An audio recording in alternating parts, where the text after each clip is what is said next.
안녕하세요. DJ 라니입니다. 오늘의 사연 시작해 보겠습니다. 안녕하세요, 구독자 여러분. 저는 이제 나이 40대 초반을 맞이하게 된 아들 하나 키우고 있는 워킹맘입니다. 세상에 일을 하면서 아이를 키우는 것만으로도 지치고 힘들어 죽겠는데 무슨 놈의 시댁 식구들은 저를 그렇게 못 잡아먹어서 안달인지 모르겠습니다. 시집살이라는 게 원래 이렇게 차별해서 시작되는 것인가요? 저는요, 아무리 그래도 며느리들은 늘 동등한 입장에서 서서 시집살이를 당하는 것이라고 생각을 해왔었는데 아니더라고요. 며느리들도 능력에 따라 급을 나누는 우리 시댁의 이야기를 한번 해보려고 합니다. 참 서럽고 서운했던 지난날을 모조리 청산하게 된 지금 제 통쾌한 복수 이야기 한번 들려드리겠습니다. 저는 어떻게 보면 어릴 때부터 단 하나도 제 몫을 가져본 적이 없이 살아온 참 안쓰러운 아이였던 것 같습니다. 물론 저 스스로를 그렇게까지 불쌍한 존재라고 표현하고 싶진 않지만 사실이 그렇다 보니 다른 말이 떠오르지 않네요. 괜히 있는 그대로의 현실을 애써 감추고 포장하고 싶지도 않아서요. 저희 엄마는 너무 착한 분이셨어요. 착해서 항상 손해를 보는 답답하다고 느껴질 정도로 순한 분이셨죠. 물론 막 유별나게 착하다거나 성인군자 같았던 건 아니에요. 그냥 사람을 좋아하고 사람을 잘 믿고 그래서 속기도 잘하시는 그런 분이셨어요. 그런데 그런 엄마를 두고 아빠는 늘 불만이었어요. 사람을 쉽게 믿는 성격이 못마땅했던 건지 아니면 애초에 엄마라는 사람 자체가 마음에 들지 않았던 건지 모르겠지만 아무튼 아빠는 엄마를 늘 지적하고 몰아붙이고 결국은 떠났습니다. 그럴 거면 왜 결혼을 하셨고 왜 저 같은 아이를 낳으셨을까요? 전 아직도 그 부분이 이해가 안 됩니다. 그런 아빠 밑에서 자라선지 저는 사람을 쉽게 믿지 못해요. 아니, 정확히는 사람을 믿는 게 무서워요. 제일 가까운 존재조차도 이렇게 쉽게 등을 돌릴 수 있다는 걸 너무 일찍 알아버렸거든요. 가족이 그런 식으로 변할 수 있다면 다른 사람들은 오죽하겠어요. 제가 7살이 되던 해 아빠는 이혼을 요구했습니다. 평소처럼 싸우던 어느 날 아빠는 말했어요. 난 더 이상 너랑 못 살겠다. 지긋지긋해. 그냥 그만하자. 당신은 착해도 너무 착해서 재미가 없어. 같이 사는 이유를 모르겠다고. 무슨 소리를 하는 거야. 부부의 연을 맺었으면서 재미가 없어서 같이 사는 이유를 모르겠다니. 이혼이라니. 우리 딸은 어떻게 하고? 결혼식 날 아버지 손도 못 잡고 쓸쓸하게 들여보낼 순 없어. 난 안 돼. 이혼 못한다고. 내가 너 지긋지긋해서 싫다는데 무슨 이혼을 못해? 이혼해. 난 이미 다른 재미를 찾았으니까. 그게 무슨 소리야? 다른 여자라도 생겼다는 거야? 어떻게 가족을 두고 자식을 두고 그런 선택을 할 수가 있어? 내가 지겨워 미치겠는데 어떡해. 사람 마음이라는 게 내 멋대로 움직일 수 있는 게 아니잖아. 그러니까 이렇게 구질구질하게 이어가지 말자고.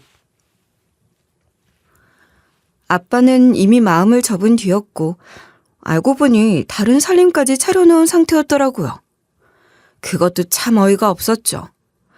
바람을 피우려면 적어도 먼 동네에서 피우시지.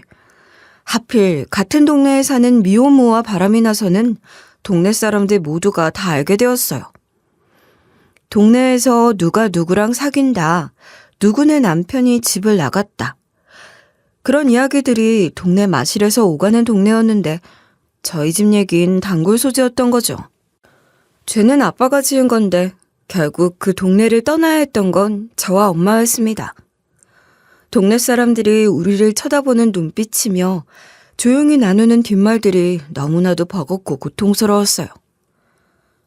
결국 엄마는 저를 데리고 조용히 짐을 싸서 다른 동네로 이사하셨고 그렇게 저희는 둘이서 살게 되었어요. 그 뒤로 아빠는 저희를 완전히 끊어버렸어요. 재혼도 빠르게 했고 양육비조차 주지 않았어요. 지금은 양육비를 주는 게 당연한 의무라는 인식이 널리 퍼져 있지만 그 당시만 해도 그런 개념조차 희박했죠. 그냥 안 줘도 어쩔 건데? 하는 식으로 뻔뻔하게 버티면 그만이었으니까요. 저는 그 이후로 단 한 번도 아빠라는 사람을 다시 본 적이 없습니다. 엄마는 말은 안 하셨지만 아빠를 원망하고 있다는 게 느껴졌어요. 무심한 듯 잘 살고 있겠지 뭐 하고 말씀하시곤 했지만 그 말끝에 서린 서운함과 아픔은 어린 저도 느낄 수 있었거든요. 그때부터 저는 엄마와 단둘이 살아왔습니다. 넉넉하지 않은 형편 속에서 엄마는 일하랴 살림하랴 고생을 많이 하셨어요. 저는 그런 엄마가 안쓰러워서라도 말없이 참는 법부터 배웠던 것 같아요. 학교에서 준비물을 사지 못한 날에도, 친구들에게 따돌림을 당한 날에도 집에 돌아와서는 아무렇지 않은 척했어요. 엄마에게 걱정을 안겨드리고 싶지 않았거든요. 엄마는 자주 저를 보며 웃으셨어요. 그리고 그 미소가 저에게는 큰 힘이 되었습니다. 우리 딸 하나만 있으면 난 세상 어디에 있어도 괜찮아. 엄마가 더 잘해주지 못하고 더 많이 챙겨주지 못해서 미안해. 무슨 소리야. 엄마만 있으면 돼. 나는 엄마가 지금 충분히 나에게 넘치는 사랑을 주고 있다고 생각하고 있어. 그러니까 우리 엄마 평생 건강해야 해. 알았지? 그럼 당연하지. 우리 손주의 손주까지 다 보고 하늘나라 갈 거다. 그러니까 엄마 걱정은 하지 말고 응석도 부리고 하란 말이야. 엄마 힘들게 하고 싶지 않아. 난 지금도 너무 행복하니까. 엄마와 나누는 말이 얼마나 따뜻하고 고마웠는지 몰라요. 동시에 너무 미안해서 마음이 아리기도 했고요.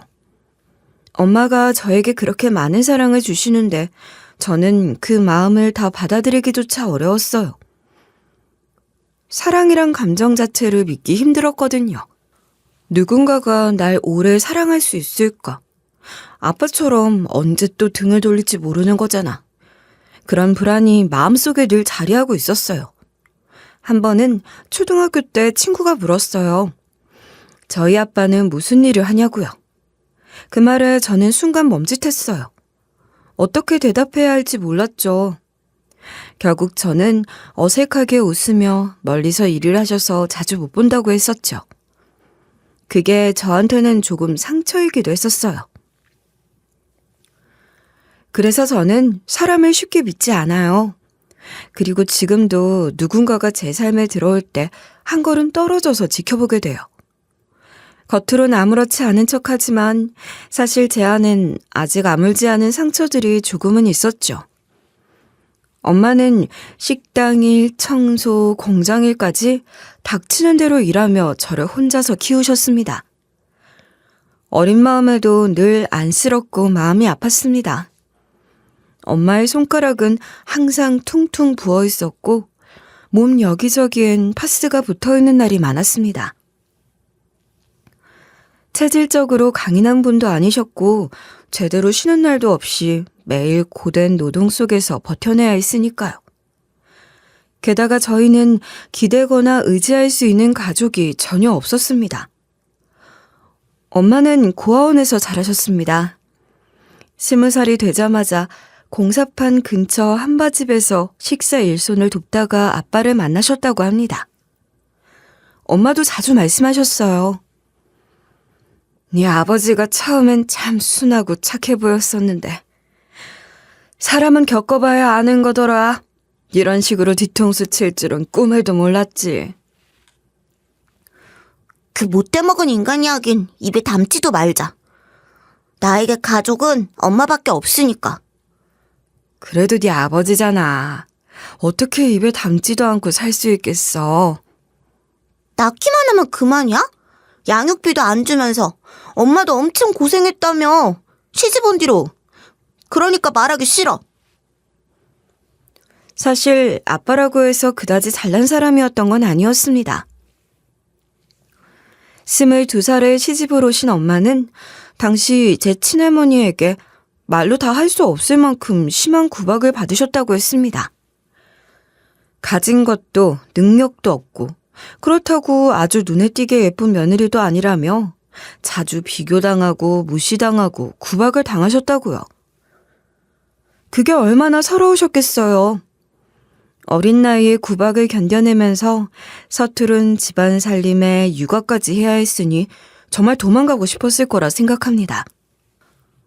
그렇게 시집살이를 하면서 아이를 낳을 엄두도 못 내다가 결혼한 지 5년 만에 간신히 분가를 하고서야 저를 임신하셨다고 했습니다.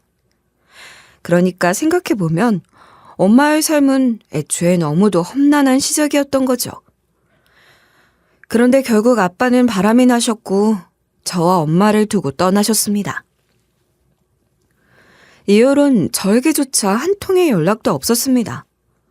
어린 시절 아버지의 얼굴을 기억하는 것보다 그 부재로 인해 느꼈던 허전함이 더 선명히 남아 있습니다. 제가 정말 서러웠던 게 뭔지 아세요? 아플 때마다 엄마는 돈이 없어 주변에서 빚을 내며 병원에 데려가셨습니다. 감기 몸살쯤은 그냥 참고 버티자고 하셨고 열이 펄펄 끓는 날엔 이불로 저를 꽁꽁 싸매고 아이스팩으로 열을 내리며 밤새 간호를 하셨습니다. 이를 어쩌지? 몸이 자꾸 이렇게 아파서 병원은 꼭 필요한 날만 가야 해. 병원비가 이번 달 공과금보다 더 나오면 큰일인데 말이야. 그 말이 아직도 생생하게 기억납니다. 얼마나 마음이 아팠는지 열이 펄펄 끓는데도 열이 나는지 모르겠더라고요. 저의 학비를 마련하려면 더 많은 일을 해야 했기 때문에 엄마는 늘 잠을 줄여가며 일터를 오가셨습니다. 지금이야 의무교육이 당연하게 여겨지지만 제가 중고등학교를 다니던 시절엔 학기마다 등록금을 내야 했습니다. 그게 아주 큰 돈은 아니었지만 저희에겐 매번 벅찼습니다. 단 한 푼도 쉽게 나갈 수 없는 형편이었으니까요. 그럼에도 엄마는 저에게 늘 똑같은 말을 하셨습니다. 가난을 남의 탓으로 돌려선 안 돼. 알았지? 절대 남을 미워하지 마. 그리고 네 삶은 네 힘으로 살아야 해. 솔직히 어린 마음에 그런 엄마가 너무 답답하기도 했습니다. 우리를 버린 아빠를 미워하지 않고 어떻게 살아갈 수 있나 싶기도 했고요. 하지만 엄마의 그 마음의 속뜻을 알 것 같았죠.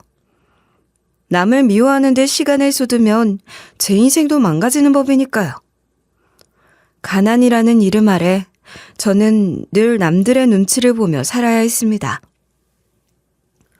친구들과 함께하는 점심시간도, 운동회도, 소풍도 즐겁기보다 불편한 마음이 먼저 들었습니다. 좋은 옷 한 벌, 맛있는 음식 한 끼조차도 마음껏 누려본 기억이 별로 없습니다. 그게 저를 점점 소심한 사람으로 만들었던 것 같습니다. 친구가 새 운동화를 신고 자랑할 때 저는 엄마가 얻어온 물려받은 신발을 조심히 닦아 신었습니다. 겨울이면 패딩 대신 세탁소에서 얻어온 낡은 외투를 입었고 도시락 반찬이 김치 하나뿐일 때도 부끄러워 쭈그려 앉아 몰래 먹었습니다. 그래도 엄마는 끝까지 자존심을 지키셨습니다. 단 한 번도 제게 우리가 가난하고 불쌍하니까 참아야 한다는 말을 하지 않으셨습니다. 다만 이렇게 말씀하셨죠. 억울해도 어쩔 수 없다는 생각은 하지 말자. 우리는 가진 게 적지만 그래서 더 고운 마음을 지녀야 해. 마음이 가진 것까지 만들어주진 않지만 사람을 잃게 만들진 않거든. 엄마. 나는 괜찮아. 내가 가난한 게 내 탓이 아니듯 우리의 잘못이 아닌 건 아니니까.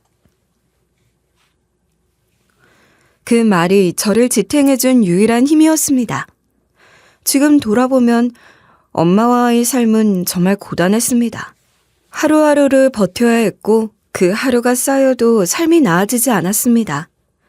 그런 삶 속에서 엄마는 저를 지키기 위해 온몸을 던졌고 저는 그런 엄마 덕분에 지금의 제가 될 수 있었던 것 같기도 하고요. 인생이란 것은 참으로 예측할 수 없는 방향으로 흘러가곤 합니다.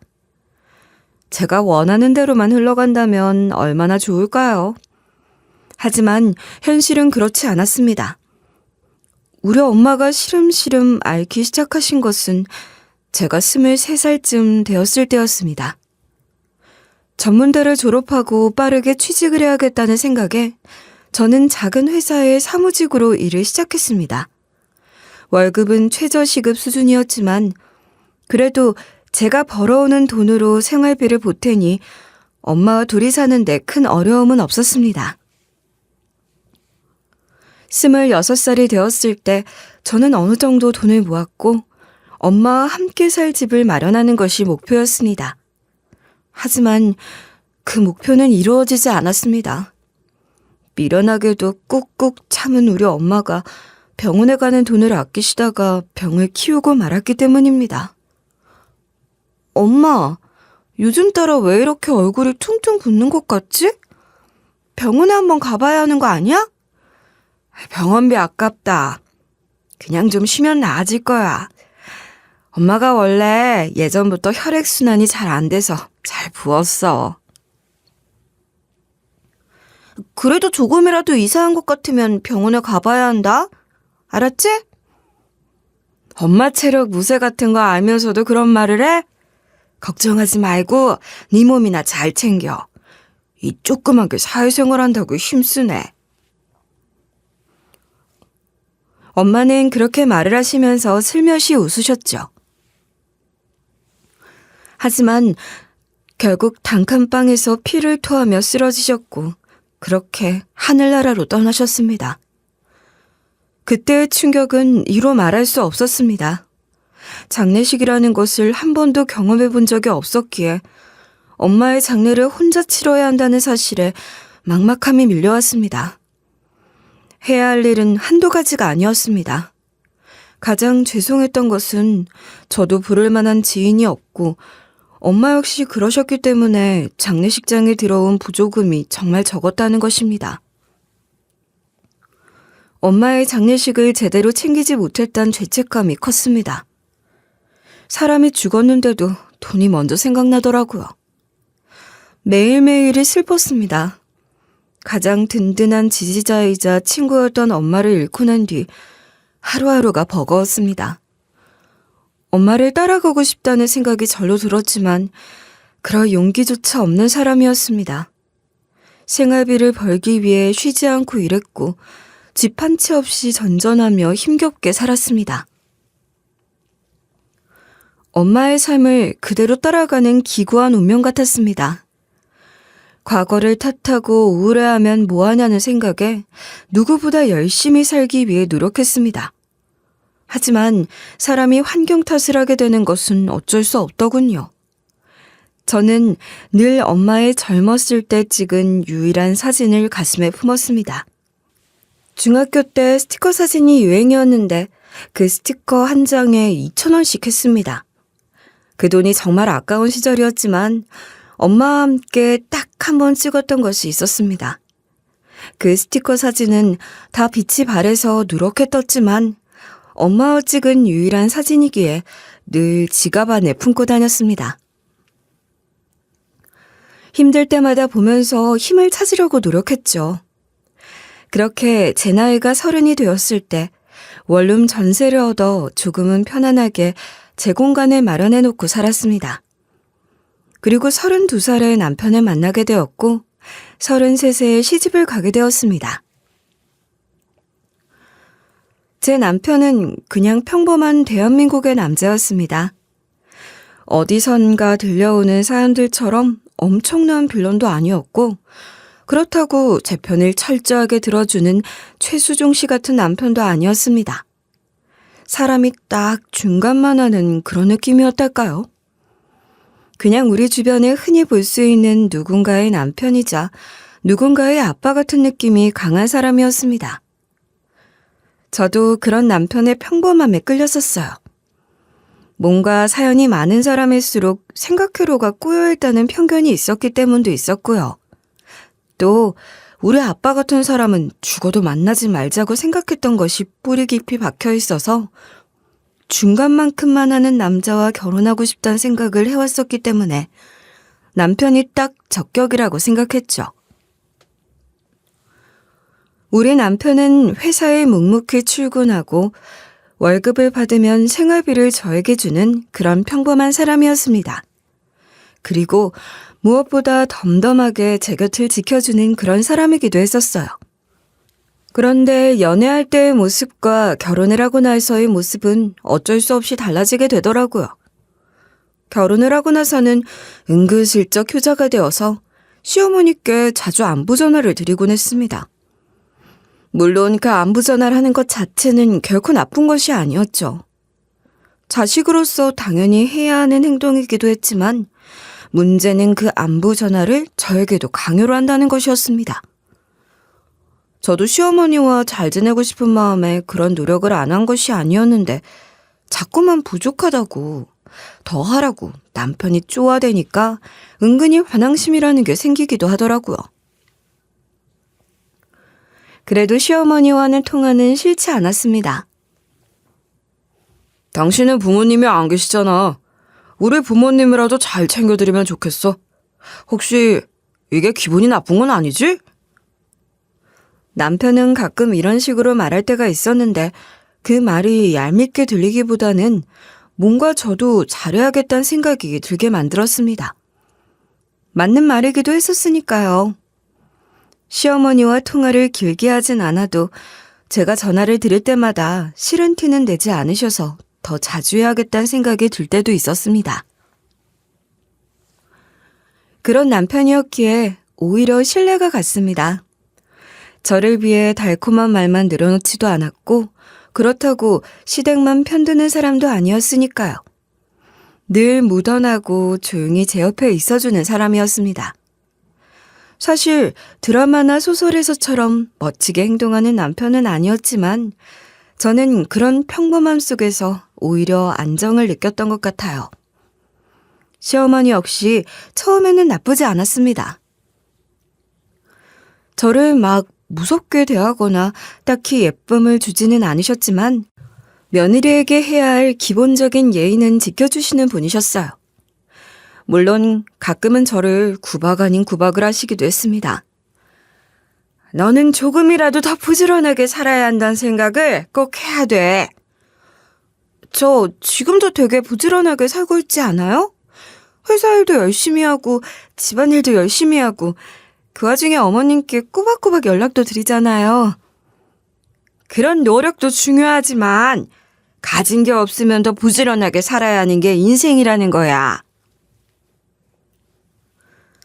이런 식으로 은근히 제 가난함을 꼬집기도 하셨었어요. 그 말이 처음엔 속상했지만 또 막상 집에 선물이라도 하나 들어오면 저를 그냥 지나치지는 않으셨어요. 좋은 물건이 들어올 땐 은근히 모른 척 하실 때도 있었지만 충분히 나눌 수 있는 물건이라던가 아니면 정말 저에게 필요해 보이는 물건이 선물로 들어오게 되면 너 이거 필요하지 않냐 하시면서 슬쩍 챙겨주시곤 했죠. 사실 겉으로는 무심한 척하면서 뒤에서 챙겨주는 모습을 보면서 저는 속으로 아, 이게 말로만 듣던 츤데레인가 싶었습니다. 그렇게 저는 시댁에 반 정도는 감사한 마음을 갖고 지냈습니다. 저희 부부의 수입으로는 신혼집 대출금 갚고 생활비 쓰는 것만으로도 빠듯했기에 시댁에 용돈 한 번 넉넉히 드린 적이 없었거든요. 그래도 시어머니는 단 한 번도 불평을 하신 적이 없으셨습니다. 어머님, 이번에 생신이셔서 용돈 넉넉하게 넣어드리고 싶었었는데 저희 집 대출이자가 오르면서 조금 빠듯해져서요. 죄송해요. 생일이야 매년 돌아오는 거 아니겠니? 우리야 괜찮으니까 너희 사정이나 잘 챙겨. 니들이 잘 사는 것만큼 효도하는 것도 없는 법이다. 그 말씀이 진심으로 느껴졌고 저는 시어머니가 참 대인배 같다는 생각까지 했습니다. 사실 자식들에게 어느 정도 기대하는 부분이라는 게 생길 수밖에 없는 구조이기도 하잖아요. 그래도 저희 형편 생각해 주시는 시어머님께 감사한 마음이 절로 들었죠. 시댁 행사들은 거의 대부분 제 손을 거쳐야 했습니다. 명절 준비며 김장이며 제사 같은 굵직한 일들 말입니다. 시어머니께선 저에게 그런 부분을 강요하시는 건 아니었지만 책임감을 느껴야 한다고 말을 하시기도 했어요. 맏며느리는 네가 해야지. 이런 건 며느리 몫이야. 나도 다 우리 어머니께 그렇게 배웠었다. 시어머니는 당연하다는 듯 말씀하셨고 저는 군소리 없이 일했습니다. 손이 아파도 허리가 휘어도 그냥 그렇게 하는 게 당연한 줄 알고 살았죠. 대신 저희 친정 쪽 제사를 지내는 날만큼은 손대지 않으셨습니다. 그건 저도 고맙게 생각했습니다. 그렇게 서로의 선을 지키며 저는 나름 만족하며 살고 있었던 것 같아요. 지금 돌이켜보면 그 평화는 아주 잠깐의 균형이었을지도 모르겠습니다. 모든 것이 변하게 된 건 저에게 동서가 생긴 후부터였거든요. 새롭게 집안에 들어온 동서는 뭔가 달랐습니다. 처음엔 저도 기대를 했습니다. 이제는 나 혼자 일하지 않아도 되겠구나. 명절에도 김장할 때도 같이 하면 덜 힘들겠지 싶었죠. 그런데 동서가 들어오고 나서는 저는 사람은 상대적이다 라는 말을 절실하게 깨닫게 되었습니다. 제가 지금껏 시댁에 대해 품고 있었던 감사와 만족, 그리고 이해는 어쩌면 비교 대상이 없었기에 가능했던 마음이었는지도 몰랐다는 것을 알게 되었거든요. 사실 저희 도련님도 그냥 평범하게 회사를 다니는 분이셨어요. 조용한 성격에 눈에 띄는 스타일도 아니었고 평소엔 무던하게 지내시는 분이었죠. 그런데 도련님에게는 조금 특별한 취미가 하나 있었습니다. 바로 건담 프라모델을 모으는 것이었어요. 처음 들었을 땐 저도 그게 뭔가 싶었는데 알고 보니까 일종의 조립 로봇 장난감 같은 거더라고요. 그런데 그게 단순한 취미 수준이 아니었어요. 어떤 건 하나에 몇백만 원씩, 심지어 몇천만 원에 호가하는 것도 있더라고요. 이 모델이 그렇게 비싼 모델이라고요? 도련님, 취미라고 하기엔 너무 고가 아니에요? 에이, 더 비싼 것도 엄청 많은데요? 이런 프라모델들도요, 파면 끝이 없어요.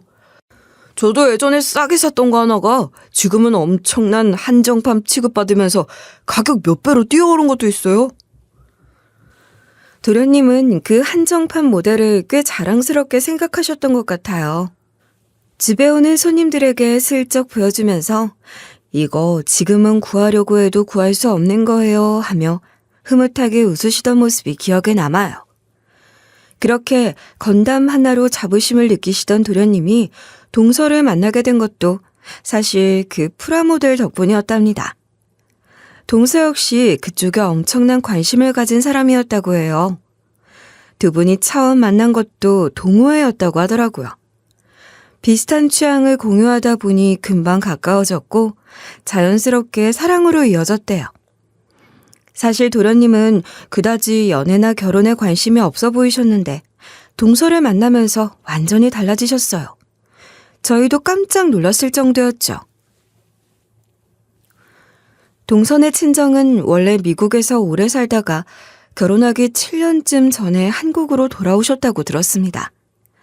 미국에서도 사업을 크게 하셨고 한국에서도 무슨 사업을 계속 이어가시는 것 같았어요. 대체로 말을 아끼시긴 했지만 주위에서 다들 그 집이 진짜 부자래 하고 수군거릴 정도였다고 하더라고요. 양가 상견례를 할 때도 분위기가 조금 특별했어요. 동선에는 미국식 사고방식이라며 가족들이 모두 모일 필요 없다고 하셨대요. 부모님들끼리 간단히 인사만 나누고 결혼은 자녀들 뜻대로 하게 두자고 하셨다더라고요. 심지어 금전적인 부분은 아끼지 않고 도와주겠다고 사돈댁에서 먼저 선언하셨다는 이야기를 시어머니께 들었을 때 저는 솔직히 좀 놀랐어요. 시어머니는 그런 동선의 집안 분위기를 조금 삐딱하게 바라보셨고 그래서인지 상견례 자리에 저랑 남편은 참석도 못했어요. 물론 그 무렵 제가 막 임신을 했고 입덧이 너무 심해서 외출 자체가 어려웠던 건 사실이에요. 근데요, 어머님, 아무리 그래도 상견례 자리인데 그이라도 참석을 해야 하는 거 아니에요? 됐다. 안 그래도 집안 차이가 나서 좀 눈치 보이는데 니들까지 같이 가면 괜히 우리 쪽이 더 초라해 보일 것 같다. 안 가는 게 낫다. 그 말이 솔직히 좀 서운했지만 그땐 저도 컨디션이 안 좋았기 때문에 억지로 가겠다고 우기진 않았어요. 그렇게 동서가 시집을 오게 됐고 결혼식도 사실 저는 제대로 보지 못했습니다. 왜냐고요? 저희 아이가 하필이면 그 시기에 폐렴에 걸렸거든요. 생후 6개월밖에 안 된 아이가 갑자기 고열과 기침을 하더니 병원에서 입원 판정을 받았어요. 폐렴 초기였기 때문에 길게 입원을 했었던 것은 아니었지만 제가 결혼식을 간다고 자리를 비울 수 있는 처지는 아니었죠. 저는 도련님의 결혼식이고 뭐고 다 제쳐두고 병원에 눌러 앉을 수밖에 없었습니다. 그렇게 며칠을 병원에서 아이를 돌보다 보니 어느새 결혼식은 끝나 있었고 저와 동서의 첫 공식적인 만남도 훗날로 미뤄지게 됐죠. 육아를 하면서 정말 많은 걸 배웠어요. 특히 엄마가 나를 얼마나 힘들게 키우셨는지를 이제야 절실히 느끼게 됐죠. 그런데 정말 힘들었던 건 따로 있었어요. 바로 동서와 저를 자꾸만 비교하시는 시어머니의 태도였습니다. 동서네는 한국의 시집살이 문화를 잘 알고 있는지 오히려 시댁에 아낌없이 퍼주셨어요. 명절이건 생일이건 뭘 그렇게 챙겨서 보내시는지 저희와는 차원이 다르더라고요. 심지어 도련님 부부가 살고 있는 집도 동선에 친정에서 해주셨다고 했어요. 저는 결혼하고 아이를 낳기까지 시간이 좀 걸렸어요.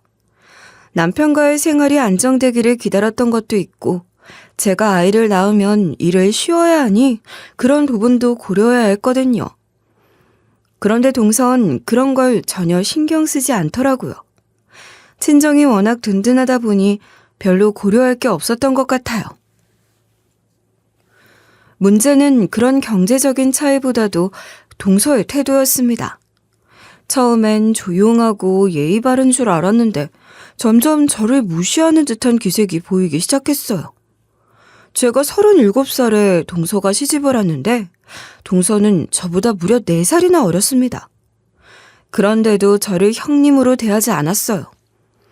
처음엔 적응하면 달라지겠지 싶었지만 아니더라고요. 미국에서 살다 와서 문화 차이가 있다고 생각하기엔 무례함도 보였었고요. 또 사회생활은 멀쩡하게 잘하는 걸 보면 저에게만 일부러 그런다는 생각을 지울 수 없었죠. 그러다가 사건이 터지게 되었습니다.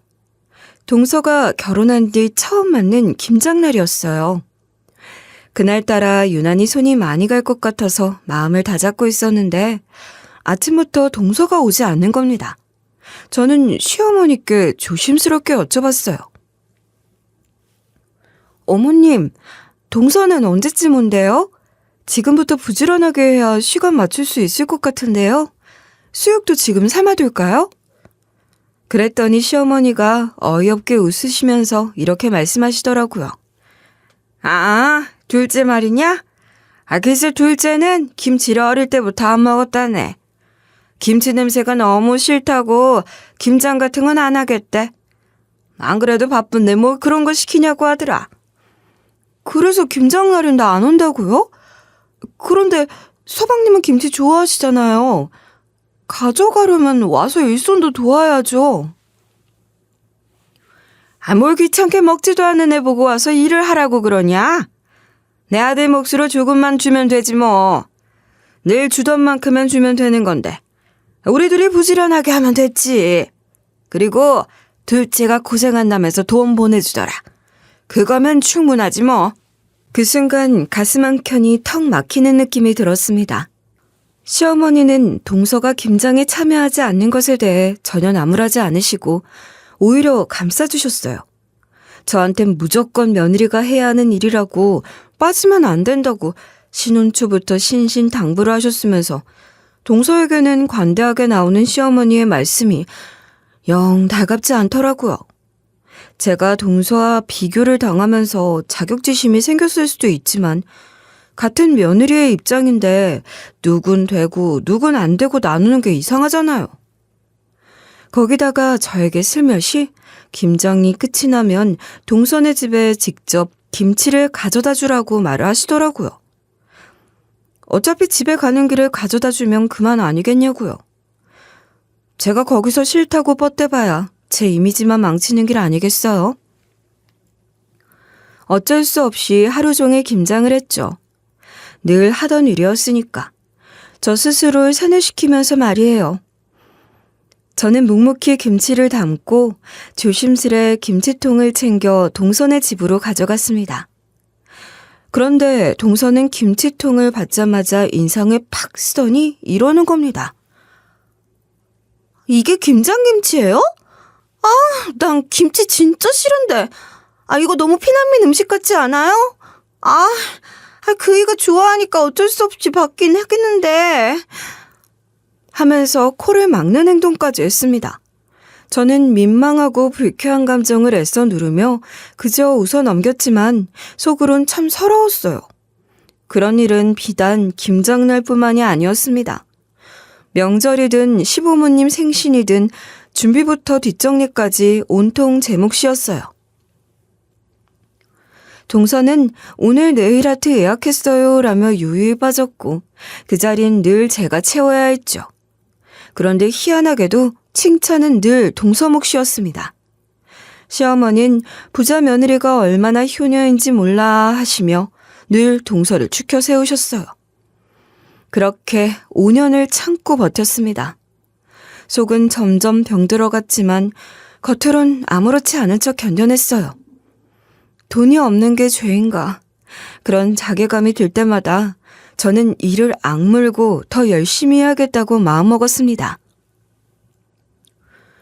그런데 올해 김장철 제 몸이 너무 안 좋았어요. 독감에 심하게 걸려 기침과 두통에 시달리며 겨우겨우 버티고 있었죠. 그래서 시어머니께 조심스럽게 말씀드렸습니다. 어머님, 제가 요즘 몸이 너무 안 좋아서 올해 김장은 조금 힘들 것 같아요. 이번엔 동서랑 둘이 하시면 어때요? 걔가 뭘 할 줄 안다고 둘이 하겠니? 꾀병 부리는 건 아니고? 이번에 둘째도 부를 테니까 와서 좀 도와라. 동서까지 부른다고 하시는데 저만 빠질 수 없어서 결국 몸을 이끌고 갔습니다. 김장 준비는 이미 시작되어 있었고 저는 무채를 썰고 양념 간을 보며 바삐 움직였어요. 그런데 동서는 무채를 다 썬 즈음에서야 느긋하게 도착했어요. 도착하자마자 코를 틀어막더니 어우 김치 냄새 하면서 투덜대는 겁니다. 저는 애써 웃으며 말했어요. 동서, 빨리 와서 이거 무치는 것 좀 도와줘. 내가 오늘 이상하게 몸이 안 좋아서 좀 힘드네. 그런데 동서는 소파에 벌러덩 드러눕더니 이러는 거예요. 저 조금만 쉴게요. 여기까지 오느라 너무 힘들었어요. 그리고 저 4시에 약속 있어서 먼저 가야 해요. 그때 시간이 2시 반쯤이었어요. 저는 말문이 막혀 아무 말도 못하고 멍하니 서 있었어요. 아니, 늦지막하게 와서 4시에 가야 한다는 게 도대체 무슨 말인지 모르겠더라고요. 오늘 김장하는 날이라는 거 뻔히 알고 오래 걸릴 것도 알면서 약속을 잡으면 어떡해. 취소 못해? 네, 오늘밖에 시간이 안 되는 걸 어떻게 해요? 형님, 저기 제 가방 안에 지갑 있어요. 수고비로 10만 원 챙겨가세요. 뭐라고? 내가 거지야? 동서 지갑에서 10만 원 가져가게? 말이 너무 심한 거 아니야? 형님, 뭐야. 자존심 부리는 거예요? 형님, 딱 10만 원만 가져가요. 더 가져가지 말고요. 거지라서 드리는 게 아니라 수고비죠. 제목까지 열심히 일 부탁드린다고 드리는 수고비. 순간 엄청나게 욱하더라고요. 그래, 그거라도 챙기자 싶은 마음까지 들더라니까요. 어차피 아나무인처럼 굴다가 4시에 일어날 게 뻔했고 그런 동서를 보고도 시어머니께서는 잘했다 잘했다 하실 게 분명했으니까 저는 돈이라도 챙기자 싶더라고요. 그리고 지갑 안에 현금이 얼마나 있나 보고 싶은 마음도 있었어요. 홧김에 동서 지갑을 딱 열었는데 그 안에 들어있는 한 장의 사진이 제 눈을 붙잡았어요. 낯익은 얼굴, 바로 우리 엄마 사진이었습니다. 동서, 이 사진 뭐야? 여기 있는 이 여자분 말이야. 예? 아, 우리 엄마인데요? 아, 형님은 아직 우리 엄마 본 적 없죠? 그 순간 온몸이 얼어붙는 기분이었습니다. 두 눈을 비비고 봐도 우리 엄마의 얼굴인데 어떻게 동서의 엄마가 될 수 있는 건지 저는 무척이나 혼란스러웠어요. 이 상황을 이해할 수 없었어요. 누구라고? 동선의 어머니시라고? 아니 무슨 말을 하는 거야? 이 사진 말이에요. 이 젊은 여자 사진. 이거 우리 엄마 사진인데? 제가 조심스럽게 말을 꺼내자 동서는 잠시 어리둥절한 표정을 지으며 고개를 갸웃했습니다. 동서 입장에서도 황당하겠죠. 솔로몬 앞에서 이 아이가 제 아이입니다 하는 상황이 벌어진 거나 다름없었어요. 내 엄마네, 네 엄마네 하면서 말을 하는 게 그렇잖아요. 에? 무슨 소리세요? 그거 우리 엄마 젊었을 때 사진인데요? 전 보러 갔더니 엄마 젊었을 때 사진을 지갑에 넣고 다니면 복이 들어온다길래 늘 가지고 다니는 건데요? 그 말에 저는 손에 들고 있던 사진을 다시 한번 뚫어지게 바라봤습니다. 몇 번이고 봐도 이건 분명 저희 엄마의 젊었을 적 모습이었습니다. 단정하게 묶은 머리, 짙은 쌍꺼풀에 또렷한 눈매, 그리고 무엇보다 제가 어릴 적 함께 찍은 스티커 사진 속의 그 표정까지도 똑같았습니다. 이거 우리 엄마 맞다니까? 이 사진 봐보라니까. 나랑 같이 찍은 사진인데 완전 똑같잖아. 누가 봐도 우리 엄마 아니야? 잠시만요. 이상하다? 어떻게 우리 엄마 젊었을 때 모습이... 저는 지갑에서 꺼낸 오래된 스티커 사진을 조심스럽게 꺼내 동서에게 내밀었습니다. 사진 속엔 저희 엄마와 제가 나란히 붙어 웃고 있었습니다. 사진을 본 동서의 눈이 그 순간 커다랗게 휘둥그레지더니 이내 두리번거리며 주변을 살피기 시작했습니다. 그러더니 손을 떨며 조심스럽게 말하더군요. 동서의 얼굴은 시시각각 변하기 시작했어요. 마치 애니메이션에 나오는 것 같아 보였죠. 이 사진 누구한테 보여주셨어요? 저 말고 다른 사람도 본 적 있어요? 누구한테라니? 아무한테도 안 보여줬어. 나만 간직하고 있는 추억의 사진이니까 그냥 우리 남편 정도 봤지. 그러자 동서는 갑자기 다급한 표정으로 제 손을 붙잡았습니다. 그 모습이 정말 엉덩이가 뜨거운 어린 송아지 같아 보이기도 했어요. 아니, 우리 엄마의 사진을 동서가 가지고 있는 것도 놀라웠는데 동서의 반응 또한 너무 시시각각이라 저는 어느 장단을 맞춰야 할지 모르겠더라고요. 빨리요. 제발 숨겨주세요. 이거 시어머니께서 보시면 안 돼요. 큰일 나요. 우리 엄마가 형님네 엄마랑 같다는 걸 시어머니가 알면 뭐라고 생각하겠어요. 그제서야 저는 더 이상하게 느껴졌습니다. 도대체 왜 우리 엄마 사진을 숨기라는 건지, 동서가 왜 그렇게까지 떨면서 저를 말리는 건지 이해가 가지 않았습니다. 그래서 단호하게 물었습니다. 동서, 대체 무슨 일인지 이해가 안 가네. 말 좀 천천히 해봐. 우리 엄마 사진을 왜 가지고 있는 건지, 지금 우리 엄마랑 동선의 엄마가 같다는 건 또 무슨 소린지. 그러자 동선의 손까지 떨며 당황한 얼굴로 중얼거렸습니다. 사진만 봐도 같은 사람이잖아요. 그럼 어떻게 된 거지? 형님이 나랑 이복자매라도 된다는 건가? 우리 엄마가 바람이라도 피웠다는 거야? 어떻게 이런 일이... 우리가 자매라고? 아니 동서, 이건 말도 안 되는 일이야. 우리 엄마가 그랬을 리도 없고 우리 뭔가 서로 오해가 있는 것 같아. 오해는 무슨 오해예요? 딱 봐도 같은 사람인데. 우리 엄마 젊었을 때 얼굴은 내가 더 잘한다고요. 형님, 제발요. 시어머니께 절대 비밀로 해요. 우리 엄마가 왜 형님네 어머님인지 저도 모르겠어요. 그런데 이거 들키면 시어머니가 뭐라고 생각하시겠어요? 약점 잡힌단 말이에요. 약점이라고 생각할 필요도 없지만, 나 지금 너무 혼란스러워. 천천히 생각해보자. 그냥 내 말 들으라고요. 다른 생각 같은 거 하지 말고 우리 그냥 서로 모르는 척 묻으면 된다니까요. 그 말을 들으니 등골이 서늘해졌습니다. 그런데 아무리 생각을 해도 말이 안 맞았거든요. 시기상으로도 그렇고요. 우리 엄마는 저랑 단 하루도 떨어져 있었던 적이 없었는데 언제 바람을 피우고 동서를 낳았단 말입니까? 그리고 동선에는 어릴 때 미국으로 이민을 가서 미국에서 살다가 7년 전에 들어왔다고 했잖아요. 우리 엄마가 아무리 동해 번쩍 서해 번쩍 한다고 해도 반나절을 비행기 타고 가야 나오는 미국에서 한국을 왔다 갔다 하면서 지낸다는 게 말이 안 되잖아요. 너무 혼란스러워서 동서의 말에 휩쓸렸었지만 생각을 천천히 하고 마음을 가다듬고 보니까 그냥 말이 안 됐어요.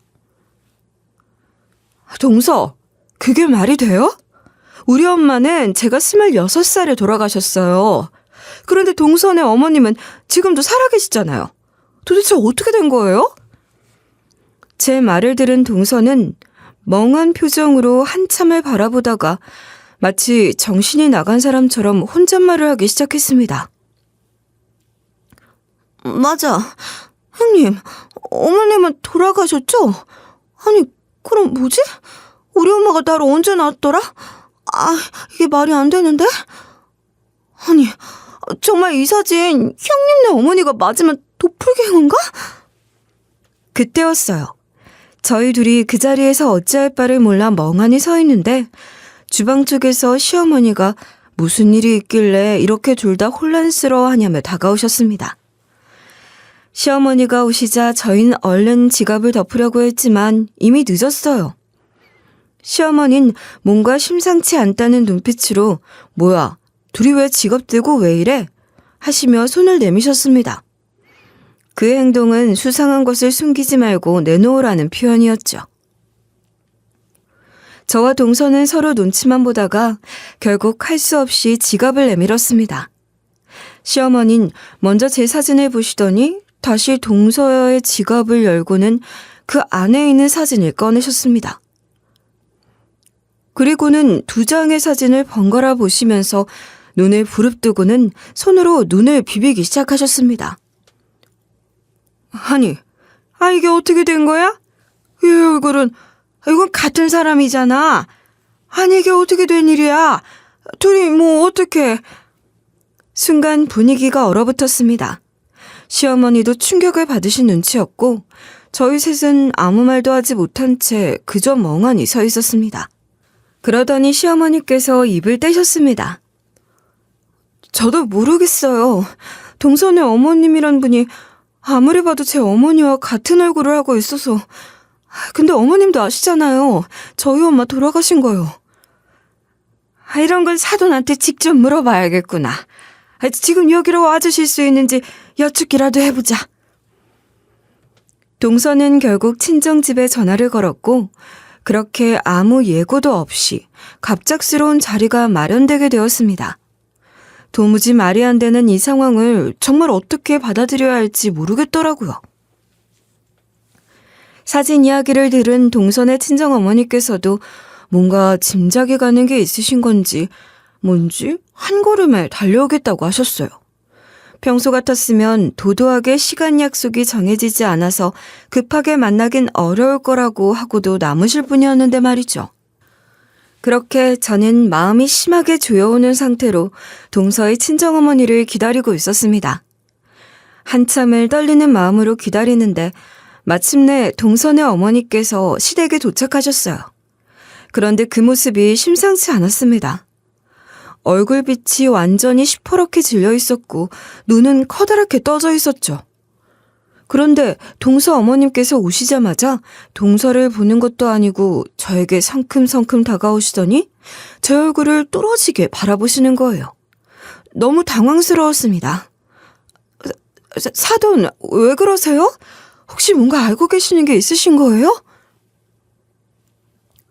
사돈은 제 얼굴을 뚫어지게 바라보시더니만 점점 눈시울이 붉어지기 시작했습니다.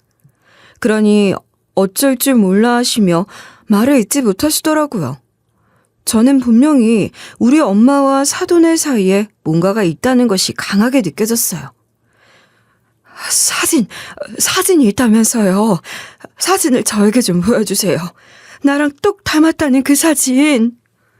순간 저는 직감적으로 무언가 심상치 않다는 느낌을 받았고 조용히 지갑을 꺼내어 문제의 스티커 사진을 꺼내 보여드렸습니다. 저와 제 어머니가 찍었던 오래된 스티커 사진을 말입니다. 그런데 그 사진을 보시는 순간 동서의 어머님은 두 손으로 입을 틀어막으시더니 갑자기 바닥에 주저앉아 우시기 시작하셨어요. 그것도 단순히 눈물만 훔치는 수준이 아니라 오열에 가까운 울음이었습니다. 뭔가 알고 계시죠? 말을 해주세요. 저에게 다 털어놔 주세요. 그래요. 맞아요. 똑같이 생긴 사람. 그 사람 우리 언니입니다.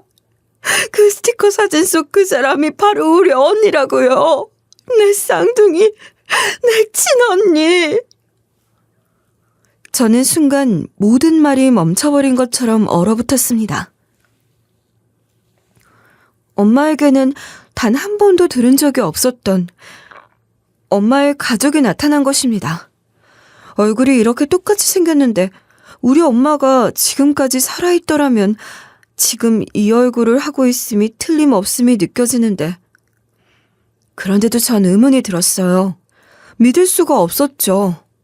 우리 엄만 저에게 단 한 번도 쌍둥이 동생에 대한 이야기를 한 적이 없었어요. 뭔가 잘못 알고 계신 게 아니라 진짜 쌍둥이 동생이라고요? 그러니까 양은자 씨가 우리 엄마 양은자가 사돈의 언니라고요? 우리 엄마한테 가족이 있다는 이야기 단 한 번도 들은 적이 없었어요. 그 순간 사돈께서는 거의 무릎을 꿇듯 제 다리를 붙잡으셨고 눈물 범벅이 된 얼굴로 절 붙잡고는 계속해서 울기만 하셨어요.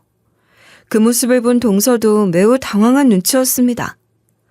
그렇게 잠시 시간이 흐른 후 사돈께서 어렵게 입을 떼셨습니다.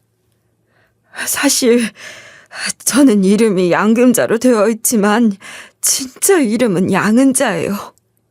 그리고 당신 어머님 그분이 양금자였어요. 내 진짜 언니였다고요. 저는 머릿속이 복잡하게 엉켜버리는 것 같았습니다.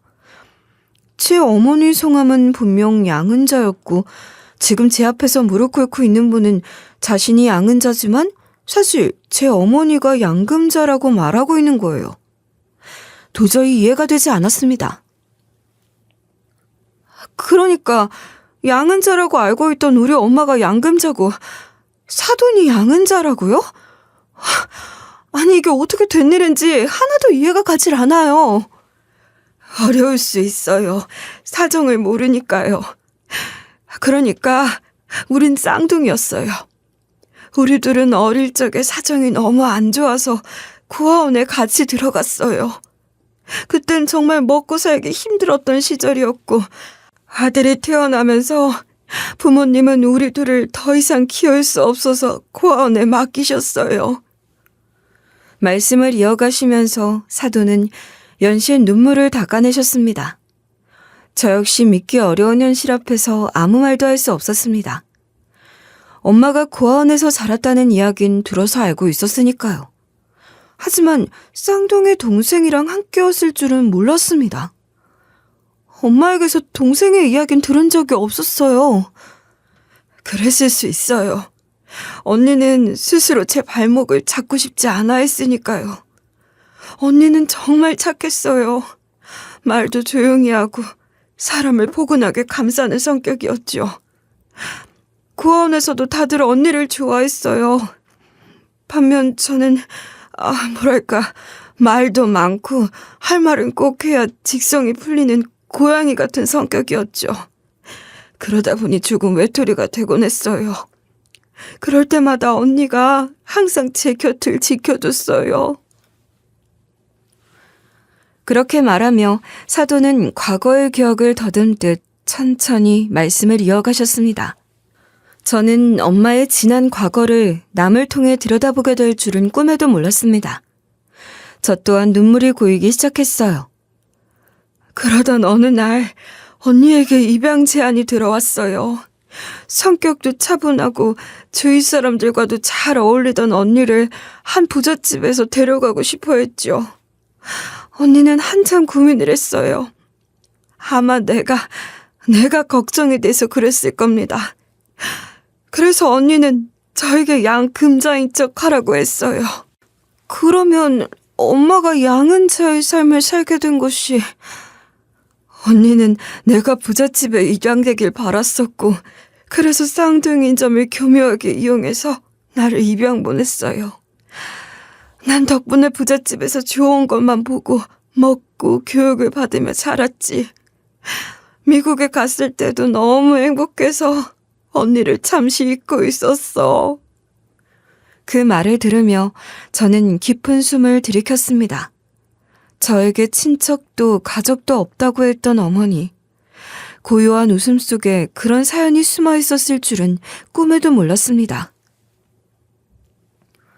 엄마는 정말 동생이 행복하길 바랐을 거예요. 그래서 저한테 말도 하지 않았을 거고요.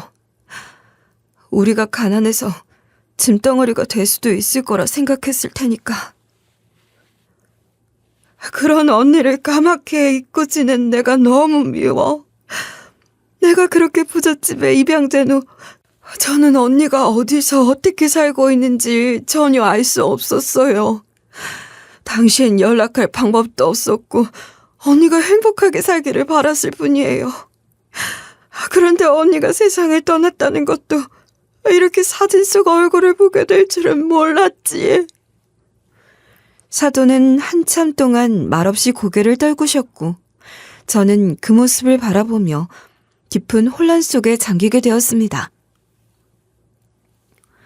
제 어머니가 그런 사연을 간직한 채 평생을 살아오셨다는 사실에, 그리고 그렇게 잃어버린 가족이 바로 동서의 어머니였다는 사실에 저는 아무 말도 할 수 없었습니다.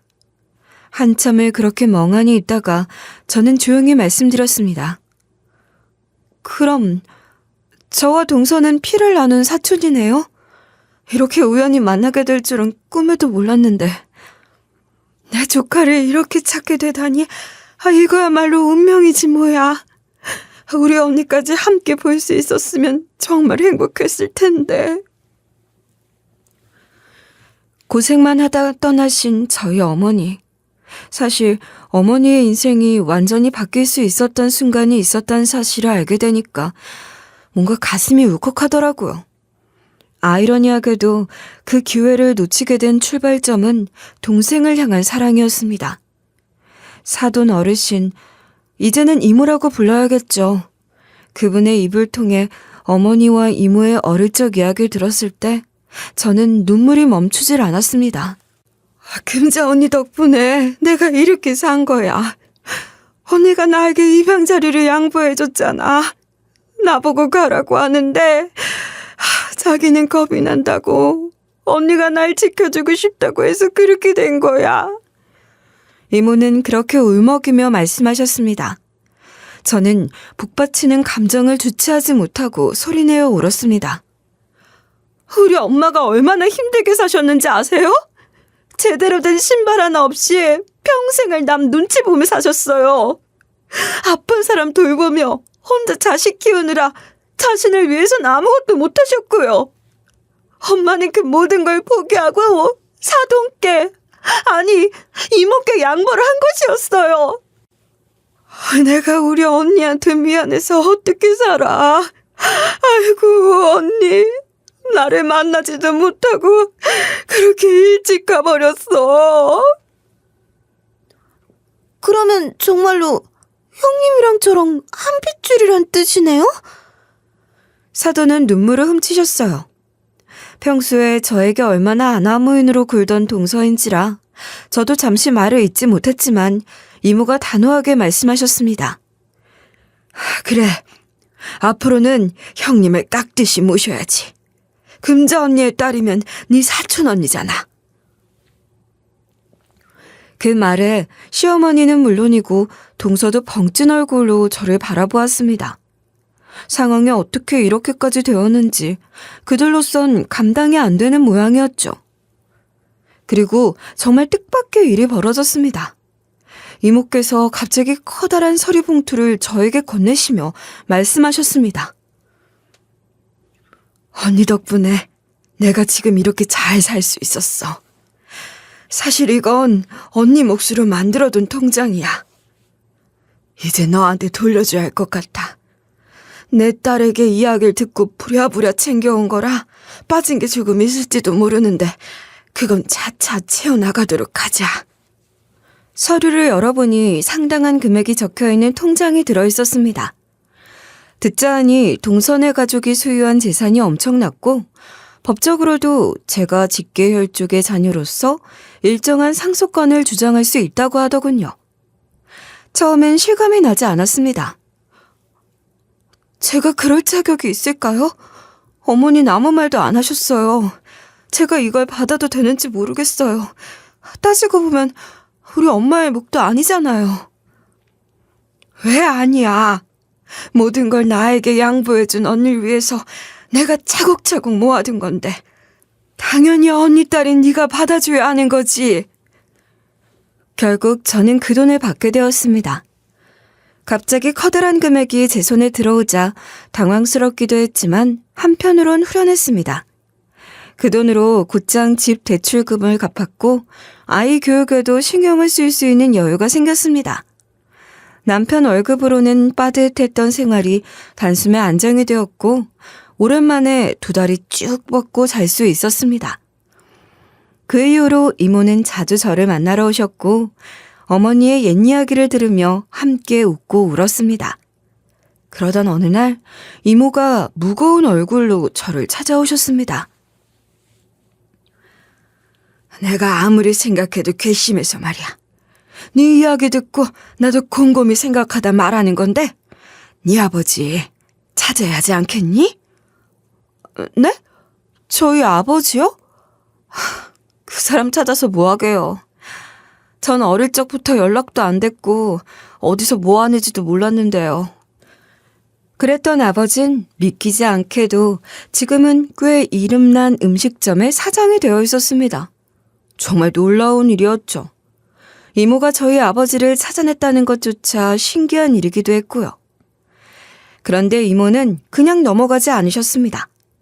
아버지에게 양육비를 한 푼도 주지 않은 파렴치한 인간이라며 음식점 앞에 대자보를 붙이신 겁니다.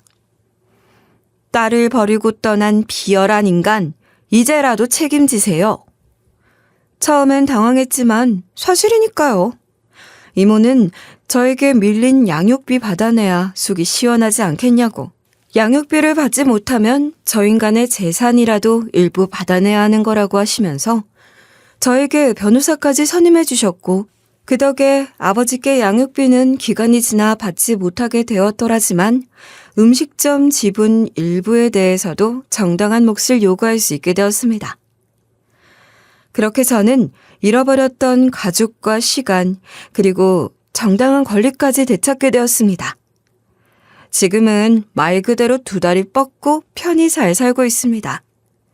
이모가 물심양면으로 도와주신 덕분에 시어머니도 이제는 제 눈치를 보며 함부로 대하지 못하고 동서는 제 앞에서 말도 제대로 못 꺼낼 정도예요. 그동안 못해준 게 너무 많아. 앞으로는 네가 하고 싶은 거, 필요한 거 전부 말해. 다 해줄 거야. 이모의 그 말 한마디가 어쩌면 돈보다도 더 큰 위로이자 힘이 되어 주었습니다. 지금 저는 어머니 목까지 잘 살아야겠다는 다짐으로 하루하루를 살아가고 있습니다. 그리고 그 뒤에는 든든한 가족들이 있다는 것을 이제는 알아요. 그래서 저는 오늘도 희망을 가지고 살아보려고 합니다. 언젠간 쥐구멍에도 볕들 날이 온다는 그 말을 마음속에 새기면서요. 제 이야기를 끝까지 들어주셔서 감사합니다.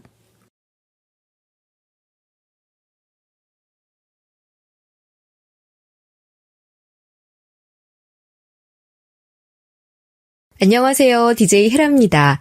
오늘의 사연 시작해 보겠습니다. 안녕하세요. 저는 50대 초반 여성인데요. 남편은 저보다 나이가 5살 적은 직장인이고 슬아에 딸 하나, 아들 하나 있어요.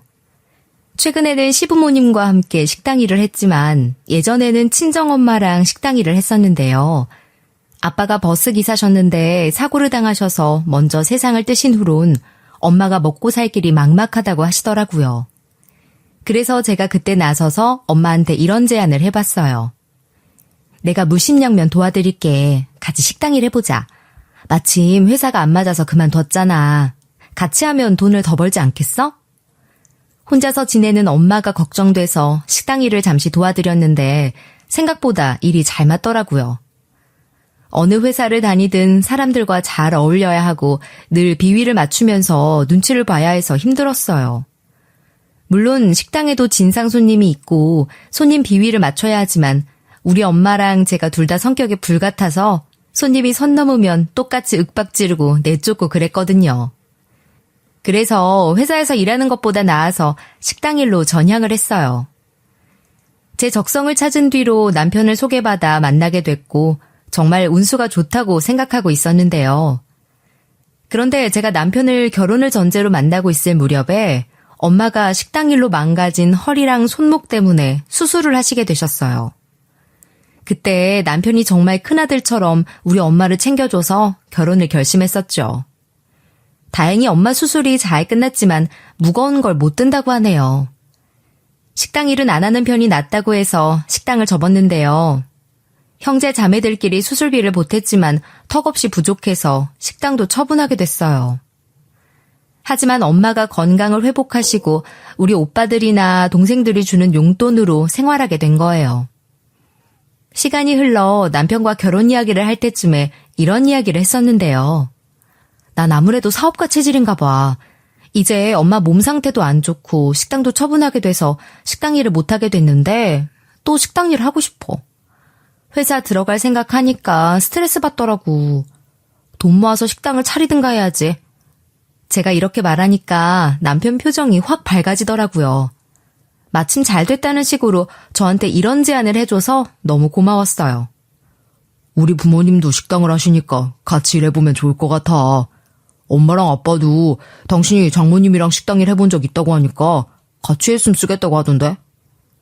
전 남편이 그냥 해본 이야기인 줄 알았는데 결혼하게 되니 시댁 식당에서 일을 하는 쪽으로 이야기가 흘러가더라고요.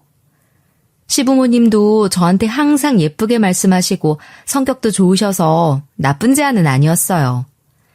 시어머니랑 시아버지 둘 다 저를 우레기, 우리 새아가 이렇게 다정하게 부르셨거든요. 게다가 남편도 집안일 잘 도와주는 가정적인 사람이라서 믿음이 갔어요. 남편이 가족 애가 있어서 틈만 나면 저한테 이랬거든요. 내가 당신한테 잘할 테니까 우리 엄마 좀 챙겨줘. 우리 엄마 외로우니까 말동무 좀 해줘라. 난 다른 거 하나도 안 바라고 그거면 돼. 그렇다고 해서 저한테만 효도를 강요한 건 아니었어요. 남편이 시어머니께도 이런 말을 자주 했거든요. 엄마, 우리 와이프가 엄마한테 참 잘하지?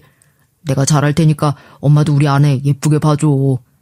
안 그래도 안사람이 엄마 진짜 좋아해서 매일 엄마 얘기만 해. 남편이 이렇게 중간다리 역할을 확실하게 해줘서 믿음이 갔던 거죠. 그래서 제가 신혼 때부터 식당 일을 하기 시작했는데요. 처음에는 제 예상대로 시부모랑 손발이 척척 맞았어요. 제가 경력이 있으니 가능한 일이었죠. 그리고 또 제가 실수하더라도 시부모님 두 분 다 괜찮아, 그럴 수도 있지, 천천히 해보라고 말씀하셔서 좋았어요. 특히 시모가 일할 때마다 제 상태를 잘 살펴보면서 이렇게 말씀해 주시더라고요. 오늘 연말이라 많이 바쁘긴 하지.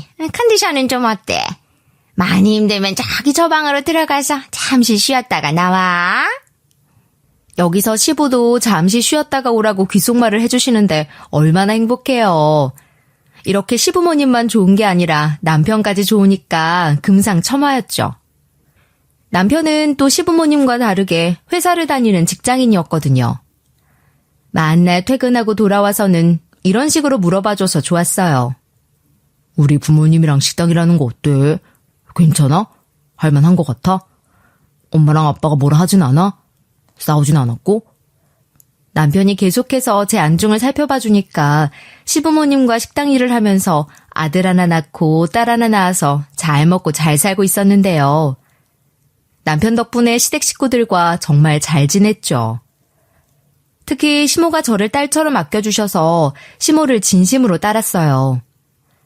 식당 쉬는 날에 시댁에서 함께 요리도 하거나 단둘이 쇼핑도 가본 적도 있었습니다. 시모랑 친구처럼, 친정 엄마처럼 지내니까 친구들이 부러워할 정도였어요. 시부랑도 친정 아빠처럼 지냈는데요. 제가 애들이 말을 안 듣고 식당에 손님도 없다고 하소연하니까 시부가 5만 원권 지폐를 내밀면서 이렇게 말씀하시는 거예요. 1년 번호를 좀 봐. 이게 보통 5만 원이 아니고 행운의 번호가 적힌 지폐야. 내가 선배한테 이걸 받아서 들고 다녔는데 그렇게 찾던 소꿉친구랑 연락이 닿았어. 이걸 들고 다니면 행운이 생길 거야. 이런 이야기를 해주시면서 5만 원짜리 지폐를 제게 주셨어요.